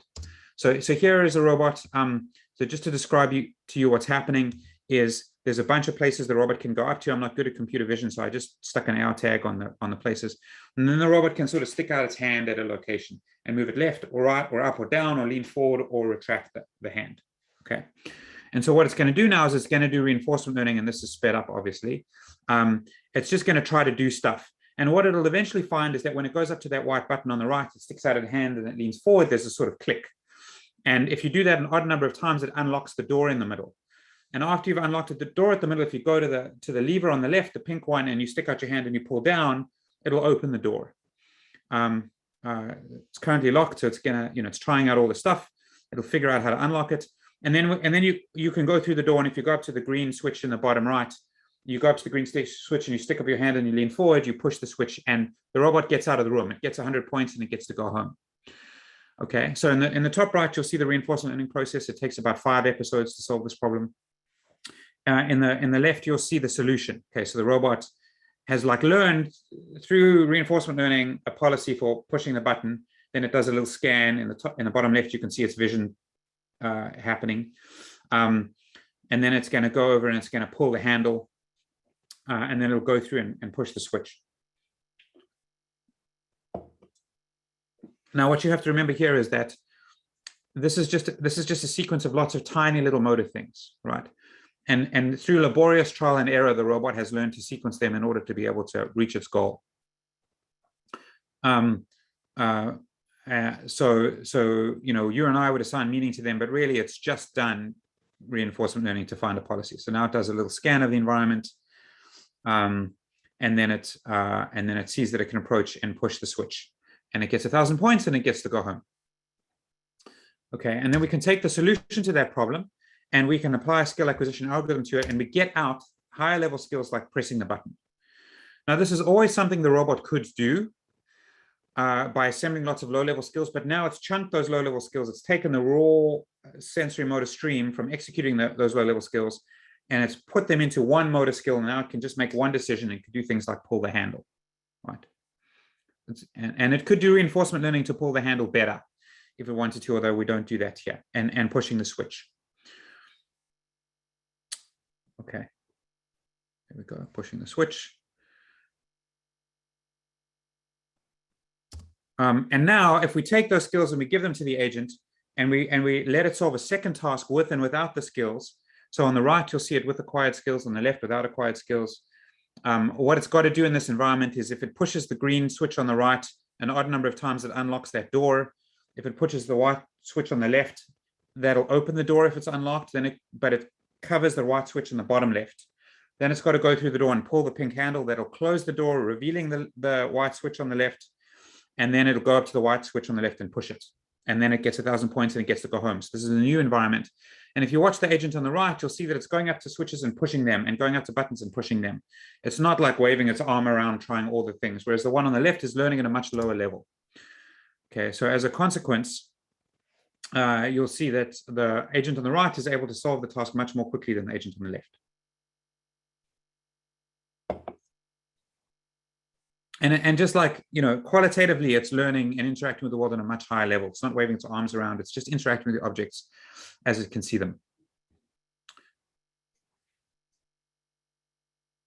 Okay, so something like a little bit less than half the time on average is required to solve this task when you have skills versus when you don't have skills, right? Okay, and the takeaway from all this, that's not the be all and end all of skill acquisition. It's just an example that shows that it's actually conceivable that a robot could be able to learn those skills on its own, and that if it did learn those skills on its own, some future problems could be made much more efficient, learning in those problems, right? It can port those skills to new problems and solve them much more efficiently, right? When you were a baby, one of the things you learn to do is get on your legs and walk, and another thing you learn to do is grasp things. And what happened there is now you could reuse those skills, and it widened your behavioral envelope. You were able to solve much harder tasks until at some point, at some age, you were able to make yourself a sandwich and learn to drive, and that greatly expanded. Now you can feed yourself, and also you can drive off, to parties in, parties in Newtown and that sort of stuff, right? Like over time, what happens is by gradually accumulating these motor skills, you become a more powerful agent. Right? You're able to do more stuff. You were always able to do all this stuff, but it would have just been too hard to take a baby that doesn't know anything and ask it to make a sandwich, right? It's physically capable, but there's too many decisions to make in a row. It would never have been able to do it. Okay, so that's the action abstraction section. Let's talk about accompanying state abstraction. And the intuition that my group has always been working from is the idea that once you have those high-level skills, it creates the opportunity to abstract the problem down in terms of state very sufficiently. So imagine that you're this robot in this maze, and you can go up, down, left, or right. And also when you're on top of that key, you can pick it up. And when you're on top of that lock, you have the key, you can insert the key and escape the room. Now you could think about the state space here, and you might say, oh, well, I need like a position for every square, and I need whether I've got the key or not, and I need, and that's all I need, okay? But if I gave you high-level skills, like going to the key and going to the lock and picking up the key and turning the key in the lock, now you need a smaller set of state variables. You need to know, are you on top of the key or not? And have you got the key or not? And are you on top of the lock or not? And now let's imagine that I make the state space bigger. Now, if you don't have the skills, you need to have very many more states, right? You need to have all the states in the maze. But if you do have the skills, you don't care about the states in the maze. You just need to know, have I got the key or not? Am I on top of the key or not? Am I on top of the lock or not? And that holds even if I upgrade this to a real robot. As long as I've got those skills to be able to go to the key, pick it up, go to the lock and pick it up, I didn't need to worry about my robot's innate, big, complicated sensory motor space. What happens is that the skills kind of take care of the complexity of doing the low-level control, and then they create the opportunity to reason at a higher level when you could just execute them. Okay, so we've been thinking about like how you can use, if you've got high-level skills, how you can go from those high-level skills to an abstract state representation that's maximally compact, that exploits the fact that the skills take care of most of the details for you. And so we thought about like, how do you formalize this intuition? And so we've hit on this approach, which we call a constructivist approach to an abstract representation. We said, like, let's write down the computation that the representation has to support. And then let's explicitly construct that representation so that it does support it, okay? So the idea is like, let's just ask the simplest question of planning that we could imagine asking. Let's say that there's a start state and a sequence of these options that I could run. And let's just ask the simplest question of planning. Can I definitely execute that plan? Is it like probability 1 that if I start in a state and I execute the sequence of motor skills that'll work? Okay, so what do we need to do to be able to do that? Like, what abstract entities do we need to be able to determine the feasibility of any plan P? And it turns out that if you do the math and you write this all down, it turns out you need one set and one operator per motor skill.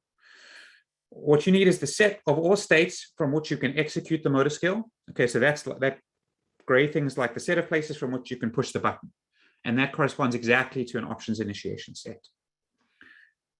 And the other thing you need is you need something called an image operator. So that says if I'm in potentially a set of states and I execute the motor skill, what set of states could I land up in with non-zero probability? So if I'm on the left and I execute the jump to the right skill, where could I land? Okay.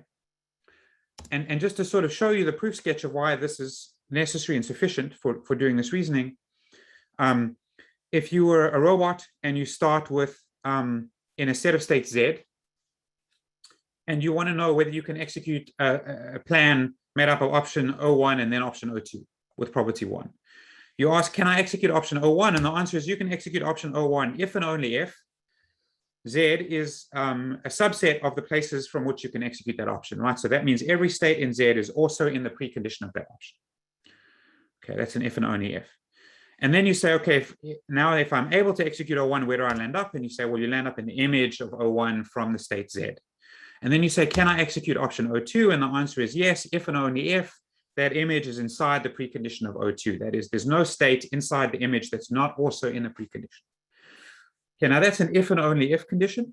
So it's, so it's locked both ways. It implies and implied by. And you can write a similar such proof for any plan of any length. And it only ever contains Z, the start state, the precondition of some set of options, and the image. Those are the only things that ever appear in that proof. Okay, so that's like the vocabulary that you need in order to be able to do planning. And so we can take that vocabulary and we can build a symbolic representation where the symbols are names for those sets. And so they ground to a set of states. And then if you ask, can I execute an option? Well, you can add an edge into that abstract MVP that you're building if that set is inside an initiation set. And if you can do that, then it transitions you to another state, and that state grounds to the image set. And there's conditions under which this representation is finite, and all that good stuff. But the idea is that if you build such a representation, you build that abstract representation, it's necessary and sufficient, and you can drop the grounding. You can just operate inside that abstract representation. It's provably sound and complete. So that means that if there's a plan in the symbolic representation in the world, there will be one in the symbolic representation. And if the symbolic representation finds a plan, then you can execute it in the world. Okay. Now, conditions under which it's finite. Here's one condition. We have this thing called the subgoal option. It says it doesn't matter where you start, you'll land up in roughly the same set. If you're executing an option. So that says that the image, it doesn't matter, it doesn't really depend on Z where you start. Like if you can execute the option, then you'll land up in a set of states Z. And if you have that, then you just need to check whether the effect set of one option is inside the precondition of another, and you can build a graph. And that graph has an edge from I to J, nodes I to J, if the effect set of option I is inside the precondition of option J. And then you can just plan with that graph. You can throw away all the other stuff, and now you've got a graph, and planning amounts to pathfinding in that graph. A more interesting case is when you execute an action and it only changes some of the state variables in the world. So imagine that your state is a vector of state variables, and you're like a robot and you pick something up and the position of your arm changes and the object position changes in the world. But like whether the door's locked somewhere else or the time of day and all that other stuff doesn't change. And we call this an abstract option. It only changes some of the things. And there's some conditions on an abstract option under which you can get a finite representation.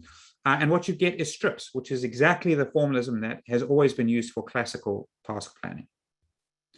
Okay, so strips is the representation that you get if you are operating in a domain where you have these high-level actions and they have this abstract subgoal property. Then you reach strips, and now we can bring in that whole chapter from Russell and Norvig, and we can do fast task level planning. Now, of course, the idea that we can ask whether a plan is executable with property 1 or not is crazy. That never happens in real life. So now we want to upgrade that to say, what's the probability with which a sequence of skills can be executed? And to do that, you just have to upgrade these sets to distributions. So the precondition set becomes a probabilistic classifier. So instead of saying, is a state in or out of the, can you run definitely the option from a state or not? And you get a set. You say, what's the probability with which I can run the option from a state? And you get a probabilistic classifier. And then the image, instead of being a set of states I can reach, instead becomes a distribution of states. What's the distribution of states I would reach if I executed the option? And that's a density estimator. And those are two really well understood mathematical objects, right? And all of supervised and unsupervised machine learning is dedicated to producing these tools. And so we can just pull them in and use them to learn these things from scratch, okay? So we can learn these symbolic representations by executing our options and getting some data, and then basically applying these machine learning tools, and we will get out a representation that's provably sound and complete, that it does the right thing.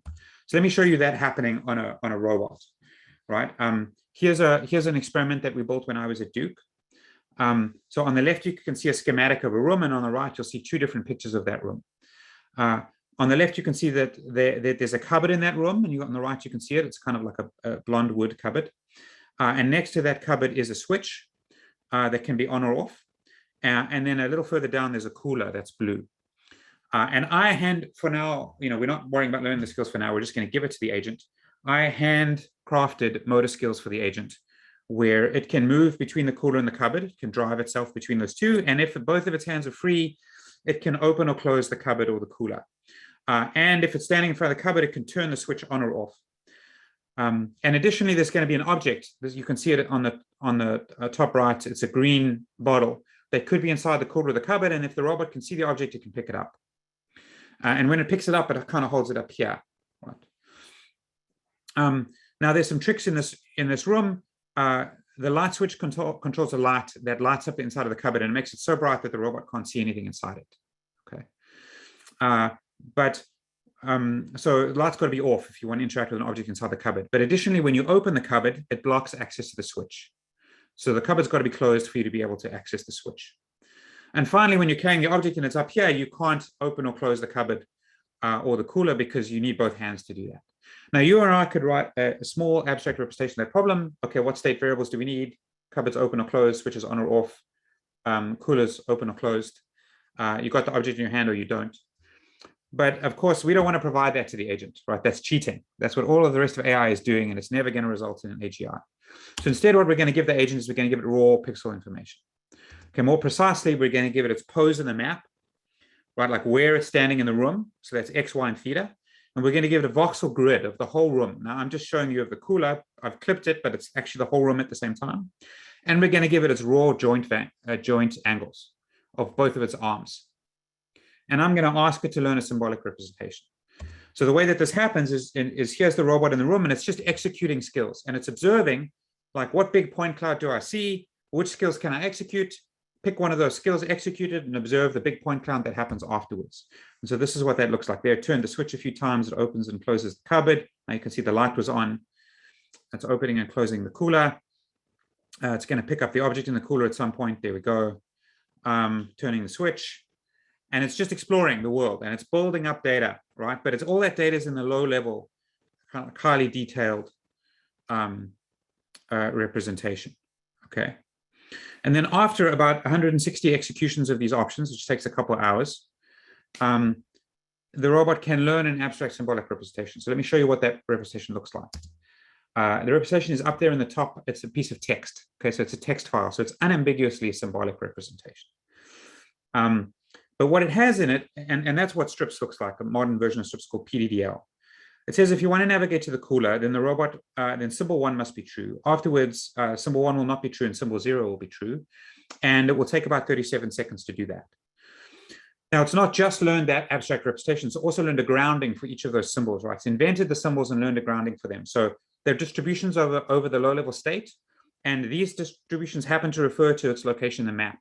So if we look at symbol 1 and we draw samples from its location in the map and we visualize them in the map, we can see that on the right, you can see there's the robot, and it's in the place in the map looking forward when it's looking at the cupboard.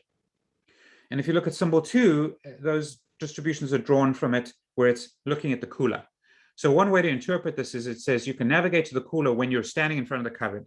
Afterwards, you won't be standing in front of the cupboard. You will be standing in front of the cooler. And now remember, I didn't give this distinction to the agent. The agent learned that distinction on its own because that's the distinction. And those are the symbols it needs to do in order to be able to plan. Here's a more interesting one. If the robot wants to run the skill called open the cupboard, symbol 1 has to be true. And we know that that means it's standing in front of the cupboard. And symbol 3 has to be true. And symbol 3 is a distribution of the robot's joints. So if I draw samples from that distribution and I visualize them, you can see that the robot's arms are down here. And what that means is it's not holding anything because it's holding things that are up here. Okay. And symbol 4 is a distribution over the whole entire room, but I've just clipped the part that actually changes, which is the cupboard. And you can see, if you look at those samples, you can see the switch could be on or off, and there's some compression artifacts. But what you see when you look at this is that the cupboard is closed. Okay, and then afterwards, it's going to say the cupboard's no longer closed. If you look on the right, you'll see voxel distribution indicating that the cupboard's open. Okay, but once again, it's discovered the symbols that mean the cupboard's open, the cupboard's closed. I'm not carrying something, I'm standing in front of the cooler. And what this operator means is when you're standing in front of the cupboard and you're not carrying anything and the cupboard's closed, you can execute cupboard open, and afterwards it will be open, not closed, and that will take about a minute to execute. There's a bunch of these, and I'm not going to go through them, but the point is that once you've learned that tiny piece of text, you can hand it to the robot, and it runs a planner on it, a completely off-the-shelf planner, and it solves the problem in about 4 milliseconds. Okay, and of course it solves it in 4 milliseconds because it's trivial. Once you're in that tiny little MDP, when you're thinking, is the door closed, is the door open? It's a really easy problem, but that's the point, right? The robot has learned to go from its sensory motor space, which is really rich, to this nice, small, really easy problem. Okay, so if we ask it to plan, it produces a plan like this. I'm asking it to move the bottle from the cooler to the cupboard. And first it opens the cooler so it can see the bottle, but then it doesn't pick up the bottle. Because if it did, it wouldn't be able to open the cupboard. So it goes to the cupboard, but then it doesn't open the cupboard because the light switch is on, which is bad. So first it will turn the light switch. Then afterwards, it will open the cupboard. Then it will go back and pick up the bottle. Okay. Now all this is not surprising. That's what classical planning classically does, right? It will figure out these sorts of temporal things and figure them out and give you a plan. What's interesting here is that the robot learned its symbolic representation totally from scratch by, given the motor skills, by interacting with the world. Doesn't know anything about physics, doesn't know anything about objects. It's just pixels and motors. Okay. So here it's going to place the cooler inside the cupboard, and then I asked it to clean everything up at the end afterwards. So it's going to close the afterwards. It's going to close the cupboard, and then it's going to come back and close the cooler. Okay. But here we've successfully bridged this gap, right, between low-level pixels and predicates and high-level abstract reasoning. Okay.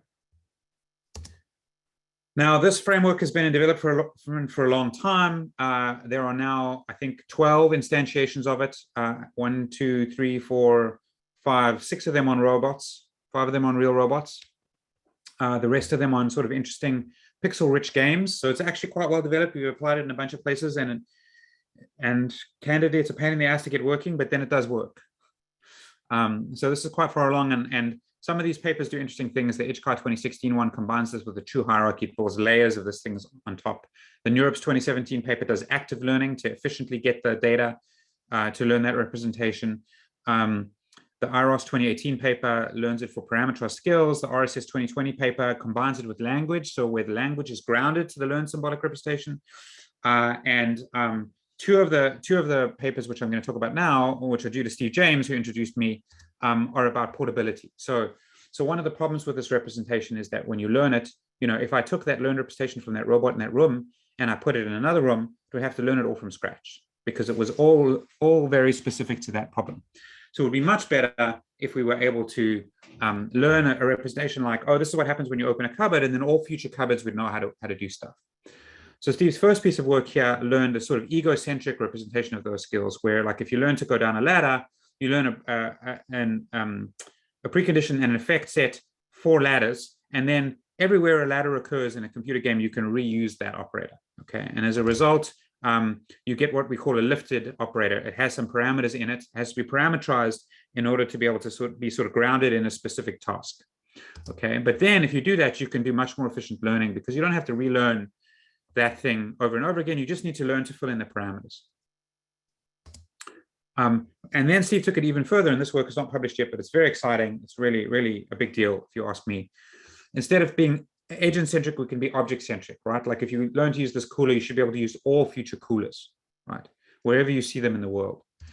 And so Steve has actually built a framework that does that and applied it to Minecraft, right? Raw from pixels in Minecraft, which is nuts, okay? That's really exciting. And the idea there is that, you just take the image of what you would see if you were looking at the object in Minecraft, and you learn representations. And he's able to learn, like, here's I forgot what this operators for, oh, it's for opening a chest. You need to be standing in front of the chest. It's not got to be already open, and you need to be in a particular room. And this what will happen before or afterwards. But being in a particular room turns out to not be portable. So Steve's framework will identify that. And then in future rooms, you just kind of fill in the room that you're currently in, right? And as a result, he's able to do much longer term planning than anyone has ever been able to do in Minecraft. Now, bear in mind, we've been given the skills here, but the skills are just walking up to objects. So here's a plan for assembling a golden clock that Steve's learner is able to learn and then plan to achieve quickly. So here it goes to collect a pickaxe, and then it goes and walks through a door. And then it goes up and smashes this table to pick up some rubies.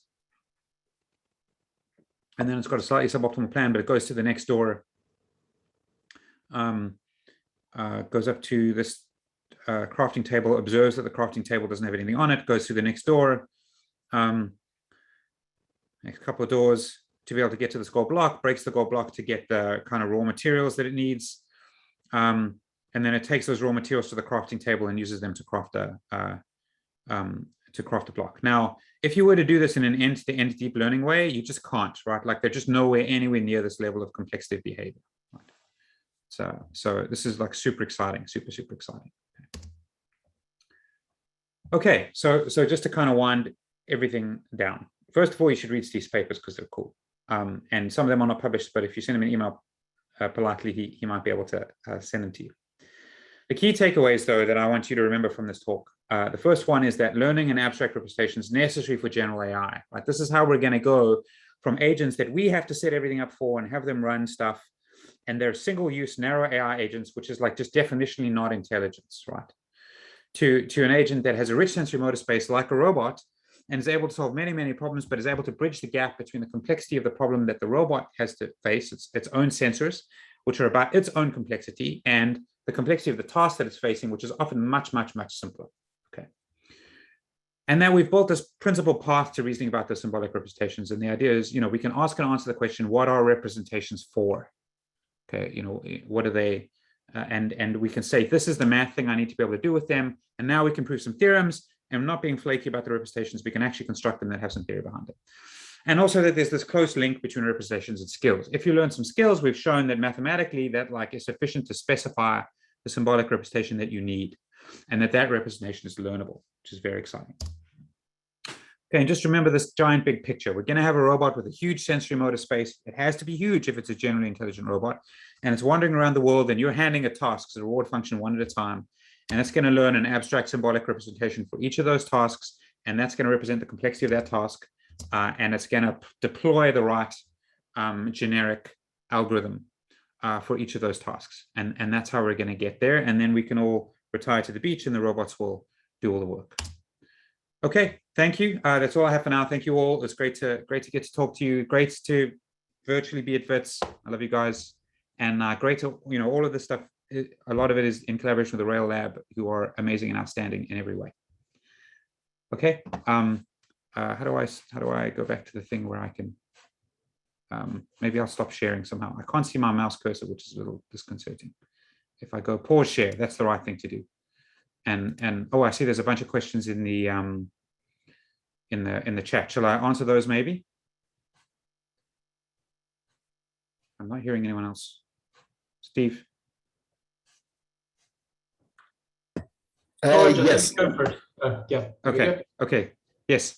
All right. So first one says, very interesting talk. How is it possible to learn the skill of go to key when this will be environment dependent? Yes, it's environment dependent, which is great. We want environment dependence. At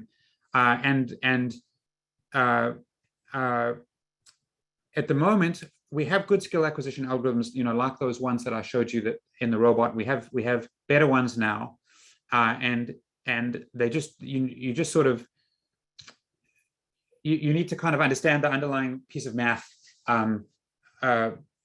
that tells you when a skill improves your performance. Okay, and so we can learn kind of MDP bound skills that will help you solve maybe multiple tasks, but in the same state action space. So you should look at my student Akhil Bagaria had a paper at ISML this year on learning skill graphs, where it builds a graph of skills that help you reach anywhere in the state space, and then you drop a goal in it, and it runs to the goal.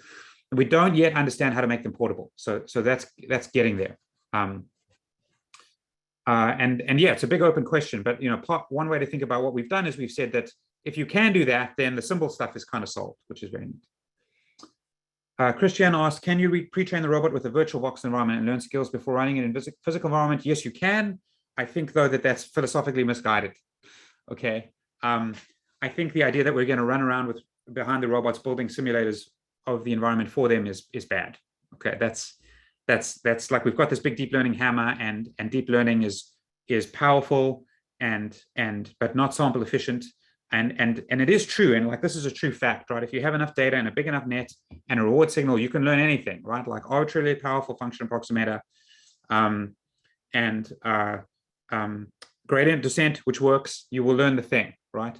But like there's a big sample complexity question in there, and I just don't believe that I don't believe we can scroll around that. I think we need new technology that just does learning faster than hammering it with simulation. But yes, in principle, you can do that, and there's a whole bunch of people thinking about that question. Like there's a big Berkeley group and Stanford thinking about meta learning and all that stuff.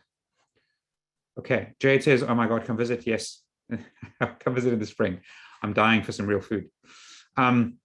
Christian said, what are your thoughts on DeepMind's mu0 and the improvements versus AlphaZero? I think mu0 is great. I think the idea that it is applicable to multiple tasks is great. I mean, personally, for me, I think that the Atari stuff was a bigger breakthrough because it was 52 games, right? Like, and it was pixels. Whereas if you look at mu0, it feels a bit like pixels, but it's really like you give it like a chessboard, right? And the legal moves are sort of chess moves, and then you're going to go learn the model and all that stuff, and that's cool. But I think actually it's much more interesting to be generally competent across a much wider set of tasks. So mu0 and AlphaZero, huge breakthroughs, no question of that. But I think in the long run, when they're writing textbooks about how we solved AGI, I think that the Atari work is much more important. Being like the world's best Go player, there's like N-1 people in the world who aren't the world's best Go player, but we still think they're smart, right? So it's not clear to me that being super amazing at any one task is actually what we should be doing. It might be useful, but useful is wrong. Cool. Any other questions? Okay. Thank you, Asad. I'm glad you enjoyed it. Do I think there's an AI winter for good old-fashioned AI? No. So first of all, a good old-fashioned AI was broken for a reason. It's largely because it didn't have probabilities, and also that it thought that symbols were real. Now I don't think symbols are real. I think they're fictional. I think almost everything in a person's head is fictional. Only motors and sensors are real, right? And so the good old-fashioned AI people thought that they would build one representation to represent reality, and that representation would be so powerful that we could sort of all go home, and it was just about reasoning that representation, and that's wrong-headed. Models are just models. They're not real. They might be useful. And so I think you should consider your models on a task-specific basis. There's some tasks for which like an old-fashioned logical AI representation is the right thing. And there are some for which you just can't get away from continuous probabilistic. You need to do a deep network. And the real question is, when do we fit these things in? Now, when you say an AI winter, you could say, well, there's an AI winter for like symbolic approaches or neurosymbolic approaches. And I don't think so, because at the moment, because of all the cool stuff that deep network people have done, there's so much money running around that like, I don't have a problem doing this work. No one is saying, no, you can't do that anymore. I can get great students. There's a lot of money around. So we might not be in the spotlight, but I'm actually quite pleased that all this stuff is happening. And so we owe them a lot of stuff. Caleb Altessero asks, what are your thoughts on the reward is enough camp, oral camp? Yes, I think utility functions plus interaction with the world is sufficient to specify any problem, except that it has to be a POMDP because the real world's not fully observable. So it's not clear that MDPs are enough, but I think POMDPs with reward is enough. And the reason why I think that is because you can just write down what a robot sees, and it's a POMDP, right? That's just what it is. So that's what you and I get, right? Like at every time step, we get input from our sensors, and we can take actions, and you can specify any task in principle with a utility function, but it's partially observable. So I think so the model that we have in our lab is a sort of POMDP style model. The ego process is actually a POMDP where you give it rewards. I hope that makes sense. Hello. Thank you, Jay. Yes, exactly. Great. Any other questions? Oh, and I should say that RL people don't like thinking about POMDPs because POMDPs are hard and they suck. And I agree, they are hard and they suck. But, you know, MDPs are like NP. You can solve them in polynomial time. So anyone who thinks that we're going to get to general AI with a problem class that we can solve in polynomial time, you know, done messed up, right? So POMDPs are like the full complexity. Like you can show that they're exchangeable with Turing machines, right? So that means that actually everything is transformable to a POMDP, right? And that's what we should be trying to have. If it's our model for all of AI, we should be expecting that there's incomputable problems that are hard to solve all over the place, right? We should not be expecting that we can solve them easily now. In AI, there's a tendency to solve the problem that we feel is solvable next. And that's fine, but we should be acknowledging that the real problem is, of course, it's hard. Of course, it's ugly. You know, it's general intelligence. It's not being bad. I think we have. How are we doing for time, Steve? I think we're just about out of time. Okay. So thanks again, George, for the talk and for answering all the questions, and yeah, just for the collaborations over the years. No problem. Wonderful to see all of you. Thank you. And oh, the book named Russell. Please repeat when we come to see. That's Russell in Norvig. It's AI, a modern approach. So there we go. He's got it down. Cool. Okay. All right. Norvig, Norvig. Okay. I'm trying to stop. There we go. If I can see your faces, that would be nice. Okay. All right. Thank you, everyone. It's great. I hope to meet you all in person sometime soon on the lawns, which is my happy place. So, all right. Bye for now. Great. So that draws, our event for today to a close. I hope everyone found the various presentation panels and tutorials useful and insightful. Thank you again to all of the speakers, as well as Stephen James and Chris Berry, for taking the time to do most of the planning and background, which made this all run very smoothly. And then, I think he dropped off, but thanks again in particular to Professor Konadaris for taking the time to give us that amazing and really awesome keynote. All right. Thank you, everyone. See you again. Bye-bye.